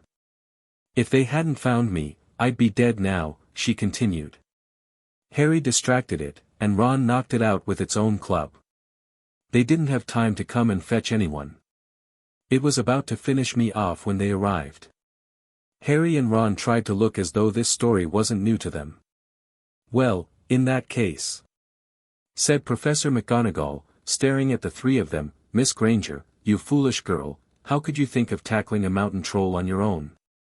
McGonagall took 5 points from Hermione, awarded 5 points each to Harry and Ron, and sent them back to Gryffindor Tower. As they walked, Harry studied Hermione surreptitiously. Her lie had been unexpected, and effective. Perhaps there was more to the rule-following know-it-all than met the eye. "Thanks for getting us out of trouble," Harry said quietly as they reached the portrait hole. Hermione nodded, not meeting their eyes. "I should be thanking you. You saved my life." "Mind you," Ron added awkwardly, "we did save her. She might not have needed saving if we hadn't locked the thing in with her," Harry pointed out fairly. They had reached the portrait of the fat lady. "Pig snout," they said and entered. The common room was packed and noisy. Everyone was eating the food that had been sent up, but Hermione stood alone by the door, waiting for them. There was an embarrassed pause, then, all three of them saying, "Thanks," at the same time, they hurried off to get plates. From that moment on, Hermione Granger became part of their group. There are some things you can't share without becoming friends, and knocking out a 12-foot mountain troll is one of them. As Harry lay in bed that night, reviewing the day's events, he realized the troll incident had changed his Hogwarts strategy in unexpected ways. He'd revealed more magical ability than planned by using that charm on the Trolls Club. He'd formed an alliance with Hermione that could prove either advantageous or complicated. And he'd witnessed Snape heading toward the forbidden third floor during the distraction. Most interestingly, he now had confirmation that Hermione Granger wasn't just book-smart, she was adaptable, quick-thinking, and willing to break rules when necessary. Potentially a valuable asset to his growing Hogwarts network. Harry updated his mental assessment: Hermione Granger, highly intelligent, strategic thinker, loyal when indebted, willing to lie for allies. Worth cultivating. With that thought, he drifted off to sleep, unaware that his multiple worlds were about to collide in ways he couldn't anticipate. As November arrived, the weather turned very cold. The mountains around the school became icy gray and the lake like chilled steel. Every morning the ground was covered in frost, and Hagrid could be seen from the upstairs windows defrosting broomsticks on the Quidditch field, bundled up in a long moleskin overcoat, rabbit fur gloves, and enormous beaver skin boots. The Quidditch season had begun, and Harry was scheduled to play his first match after weeks of training, Gryffindor versus Slytherin. If Gryffindor won, they would move up into second place in the house championship. Harry had kept his position as Seeker a secret from most of the school, as would wanted him to be their secret weapon. But somehow the news had leaked out, and Harry found himself the target of encouragement from Gryffindors and Ravenclaws, threats from Slytherins, and unhelpful advice from well-meaning strangers. Thankfully, having Hermione as a friend had proven invaluable academically. She had become a bit more relaxed about rule-breaking since the troll incident but remained dedicated to her studies. Her revision schedules and detailed notes helped Harry maintain his grades despite his many responsibilities. The day before the match, the three of them were out in the freezing courtyard during break, Hermione conjuring a bright blue fire that could be carried in a jam jar. They were standing with their backs to it, getting warm, when Snape crossed the yard. Harry noticed at once that Snape was limping. The professor spotted them and limped over, clearly looking for a reason to tell them off. "What's that you've got there, Potter?" Harry showed him the library book he was holding, Quidditch Through the Ages. "Library books are not to be taken outside the school," said Snape. "Give it to me." 5 points from Gryffindor. "He's just made that rule up," Harry muttered angrily as Snape limped away. "Wonder what's wrong with his leg." "Dunno, but I hope it's really hurting him," said Ron bitterly. Harry, however, was more interested in why Snape was injured. Combined with his suspicious behavior on Halloween, it suggested the professor had attempted to get past whatever was guarded on the 3rd floor, and encounter trouble. Later that evening, Harry decided to ask Snape for his book back, partly out of principle and partly to observe the professor more closely. He made his way to the staff room and knocked, receiving no answer. He pushed the door ajar and peered inside, and was treated to a disturbing scene. Snape and Filch were inside, alone. Snape was holding his robes above his knees, revealing a bloody, mangled leg that Filch was helping him bandage. "Blasted thing," Snape was saying. "How are you supposed to keep your eyes on all 3 heads at once?" Harry tried to shut the door quietly, but, Potter. Snape's face was twisted with fury as he dropped his robes to hide his injured leg. Harry gulped. "I just wondered if I could have my book back." "Get out. Out." Harry left before Snape could take any more points from Gryffindor, hurrying back to the common room where Ron and Hermione waited. "Did you get it?" Ron asked as Harry joined them. "What's the matter?" In a low whisper, Harry told them what he'd seen and heard. "You know what this means?" he finished breathlessly. "Snape tried to get past that 3-headed dog at Halloween. That's where he was going when we saw him. He's after whatever it's guarding." Hermione's eyes were wide. "But what is it that's so valuable?" "The Gringotts package," Harry said with certainty. "Whatever Hagrid took from Vault 713. The break-in was the same day we visited Diagon Alley." Too much coincidence. The 3 speculated about the mysterious object and Snape's intentions until the common room emptied. Harry, however, kept his deepest suspicions to himself. If Snape was after whatever was being guarded, it must be tremendously valuable or powerful, exactly the sort of thing that could interest certain clients in Knockturn Alley. Not that Harry planned to steal it himself, but information about such an item would be valuable currency in his other world. The next morning dawned bright and cold, perfect Quidditch conditions, according to Wood. The Great Hall buzzed with excitement about the upcoming match. Harry tried to eat something despite his nerves, while Ron and Hermione attempted to encourage him. "You'll be fine," Hermione assured him. "You're a natural flyer. And seekers hardly ever get seriously injured," Ron added, then winced at Harry's expression. Never mind that part." By 11 o'clock, the whole school seemed to be gathered in the stands around the Quidditch pitch. Many students had binoculars to better see the action. Ron and Hermione joined Neville, Seamus, and Dean up in the top row, having prepared a surprise banner that flashed, "Potter for President," in changing colors. In the locker room, Harry changed into his scarlet Quidditch robes, the team gathering for Wood's pre-game pep talk. "Okay, men," he said. "And women," said chaser Angelina Johnson. "And women," Wood agreed. "This is it. The big one," said Fred Weasley. "The one we've all been waiting for," said George. "We know Oliver's speech by heart," Fred told Harry. "We were on the team last year." "Shut up, you two," said Wood. "This is the best team Gryffindor's had in years. We're going to win. I know it."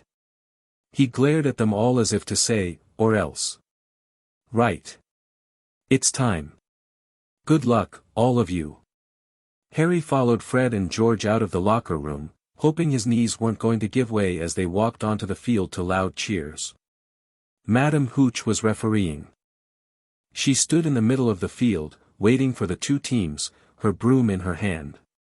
"Now, I want a nice fair game, all of you," she said once they were all gathered around her. Harry noticed she seemed to be speaking particularly to the Slytherin captain, Marcus Flint, a 6th year. Harry thought Flint looked like he had some troll blood in him. Mount your brooms, please. Harry climbed onto his Nimbus 2000. Madame Hooch gave a loud blast on her silver whistle, and 15 brooms rose up high into the air. The match began at a blistering pace. Harry stayed high above the action as Wood had instructed, keeping out of the way until he spotted the snitch. The Weasley twins protected him from bludgers while he circled the pitch, eyes scanning for that telltale glint of gold. Lee Jordan, friend of the Weasley twins, was doing the commentary, closely watched by Professor McGonagall. And Johnson in possession of the quaffle, what an excellent chaser that girl is, and rather attractive, too, Jordan. Sorry, Professor. Harry smiled despite his tension. The crowd's energy was infectious. The roar when Angelina scored Gryffindor's first goal nearly knocked him off his broom. This was nothing like the street games he'd witnessed in the magical districts. This was organized, strategic, with genuine stakes. He found himself enjoying it far more than expected. Then he saw it, the golden snitch, hovering near the Slytherin goal posts. Harry dove immediately, accelerating toward it with singular focus. The Slytherin seeker, Terence Higgs, had seen it too and was closing in from the opposite direction. Neck and neck they hurtled toward the snitch. All the chasers seemed to have forgotten what they were supposed to be doing as they hung in midair to watch. Harry was faster than Higgs. He could see the tiny gold ball fluttering ahead. He put on an extra spurt of speed. Wham! A roar of rage echoed from the Gryffindors below. Marcus Flint had deliberately blocked Harry, nearly knocking him from his broom. Foul! Screamed the Gryffindors. Madame Hooch spoke angrily to Flint and then ordered a free shot at the goal posts for Gryffindor. But in all the confusion, the golden snitch had disappeared from sight again. As Harry regained altitude, his broom gave a sudden, frightening lurch. For a split second, he thought he was going to fall. He gripped the broom tightly with both hands and knees, never having felt anything like that before. It happened again. It was as though the broom was trying to buck him off. Harry tried to turn back toward the Gryffindor goal posts, intending to ask Wood to call a timeout, and realized that his broom was completely out of his control. He couldn't turn it. He couldn't direct it at all. It was zigzagging through the air, and every now and then making violent swishing movements that almost unseated him. No one seemed to have noticed that Harry's broom was behaving strangely. It was carrying him slowly higher, away from the game, jerking and twitching as it went. Then people started pointing up at Harry all over the stands. His broom had started to roll over and over, with him only just managing to hold on. The whole crowd gasped as the broom gave a wild jerk and Harry swung off it, now dangling from it with just one hand. Did something happen to it when Flint blocked him? Seamus whispered in the stands. Can't have, Hagrid said, his voice shaking. Can't nothing interfere with a broomstick except powerful dark magic. No kid could do that to a Nimbus 2000. Harry's mind raced despite his precarious position. Hagrid was right, this was deliberate sabotage, not mechanical failure. Someone was targeting him specifically. His gaze swept the crowd, looking for anyone maintaining unusual focus on him while everyone else watched in horror. But from his position, identifying the culprit was impossible. Harry focused instead on survival, gripping the wildly bucking broom with all his strength. His time in Knockturn had taught him to prioritize. Right now, staying alive trumped identifying his attacker. Unknown to Harry, Hermione had fought her way across to the teacher's stand where she now crouched behind Professor Quirrell, pulling out her wand. She whispered a few well-chosen words and bright blue flames shot from her wand onto the hem of Snape's robes, who was staring unblinkingly at Harry and muttering continuously under his breath. It took perhaps 30 seconds for Snape to realize he was on fire. A sudden yelp told her she had done her job. Scooping the fire off him into a little jar in her pocket, she scrambled back across the stands to Ron. Up in the air, Harry was suddenly able to clamber back onto his broom. As he regained control, he spotted the snitch hovering near the ground. He dove straight down, drawing gasps from the crowd. At the last second, he pulled out of the dive and reached out his hand, and felt the snitch enter his mouth as he nearly swallowed it in surprise. He hit the field on all fours, coughed, and the snitch fell into his hand. "I've got the snitch," he shouted, waving it above his head, and the game ended in complete confusion. He didn't catch it, he nearly swallowed it. Flint was still howling 20 minutes later, but it made no difference. Harry hadn't broken any rules, and Gryffindor had won by 170 points to 60. Harry heard none of this as he was bundled into Hagrid's hut for a strong cup of tea, joined by Ron and Hermione. His mind was still processing what had happened. Someone had tried to kill him, or at least seriously injure him, during his first Quidditch match. The question was, who, and why? "It was Snape," Ron explained, recounting what they'd seen. "Hermione and I saw him. He was cursing your broomstick, muttering, not taking his eyes off you." "Rubbish," said Hagrid. "Why would Snape do something like that?" Harry exchanged a look with his friends before deciding to share what they knew. "We found out something about him," he told Hagrid. "He tried to get past that three-headed dog on Halloween. It bit him. We think he's trying to steal whatever it's guarding." Hagrid dropped the teapot. "How do you know about Fluffy?" "Fluffy? Yeah, he's mine, bought him off a Greek chappie I met in the pub last year. I lent him to Dumbledore to guard yes," Harry said eagerly. "Now, don't ask me any more," said Hagrid gruffly. "That's top secret, that is. But Snape's trying to steal it." "Rubbish," said Hagrid again. "Snape's a Hogwarts teacher, he'd do nothing of the sort." "So why did he just try and kill Harry?" cried Hermione. "I know a jinx when I see one, Hagrid. I've read all about them. You've got to keep eye contact, and Snape wasn't blinking at all, I saw him." "I'm tellin', yeah, you're wrong," said Hagrid hotly. "I don't know why Harry's broom acted like that, but Snape wouldn't try and kill a student. Now, listen to me, all three of ya, you're meddlin' in things that don't concern ya. It's dangerous. You forget that dog, and you forget what it's guardin', that's between Professor Dumbledore and Nicholas Flamel." "Aha," said Harry. "So there's someone called Nicholas Flamel involved, is there?" Hagrid looked furious with himself. As they walked back to the castle, Harry's mind was working furiously, connecting pieces. Nicholas Flamel, a name he didn't recognize but would certainly research. Something valuable enough to warrant Gringotts' highest security and then Dumbledore's personal protection at Hogwarts. And someone, possibly Snape, willing to sabotage a Quidditch match and potentially kill a student to get it. This was bigger than he'd initially thought. And potentially more valuable. That night, after his roommates were asleep, Harry contacted Moira through the mirror. "I need information," he told her after explaining the day's events. "Everything you can find on Nicholas Flamel." Moira looked concerned. "Someone tried to kill you, Harry. That's not just business, that's personal. Maybe you should tell Dumbledore." "With what evidence?" Harry countered. "Besides, information is our most valuable asset right now. If we know what's being guarded, we'll have a better idea who wants it and why." "I'll put rat on it," Moira conceded. "But be careful, Harry. School rivalries are one thing, attempted murder is another." Harry nodded, appreciating her concern while already planning his next moves. The Nicholas Flamel connection would be his priority. Hermione could help with the library research while his Knockturn contacts explored less conventional sources. Meanwhile, he'd watch Snape carefully.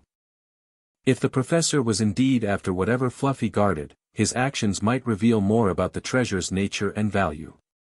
Knowledge was power, and in this case, it might also be life-saving.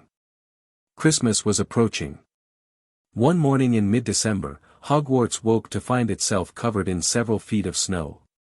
The lake froze solid, and the Weasley twins were punished for bewitching several snowballs to follow Quirrell around, bouncing off the back of his turban. Few owls managed to battle their way through the stormy sky to deliver mail, and those that did needed nursing back to health by Hagrid before they could fly again. This complicated Harry's communications with his Knockturn crew, forcing him to be more selective about his messages. No one could wait for the holidays to start. While the Gryffindor common room and the Great Hall had roaring fires, the drafty corridors had become icy and a bitter wind rattled the windows in the classrooms.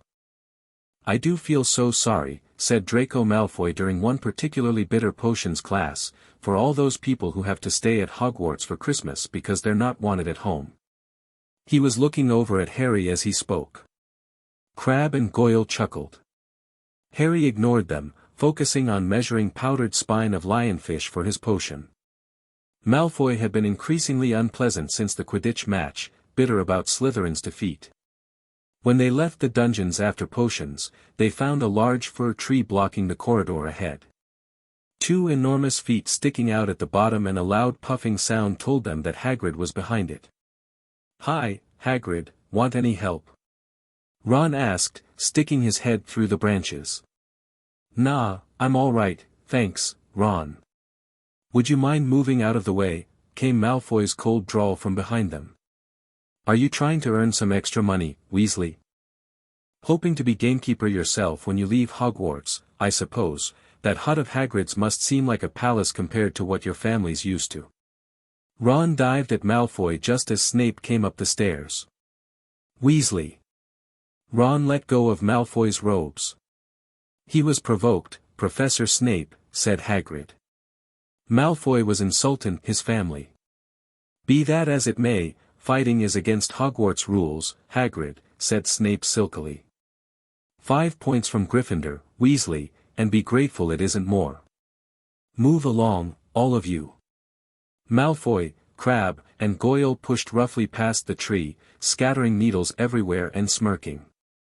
"I'll get him," said Ron, grinding his teeth at Malfoy's back. "One of these days, I'll get him. I hate them both," said Harry, Malfoy and Snape.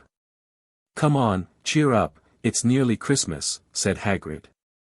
"Tell ya what, come with me and see the Great Hall, looks a treat." The hall looked spectacular. Festoons of holly and mistletoe hung all around the walls, and no less than 12 towering Christmas trees stood around the room, some sparkling with tiny icicles, some glittering with hundreds of candles.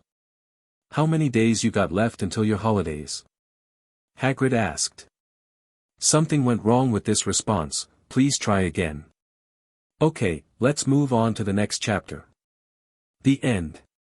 Thank you for watching this video. Please be sure to subscribe to our channel and like this video.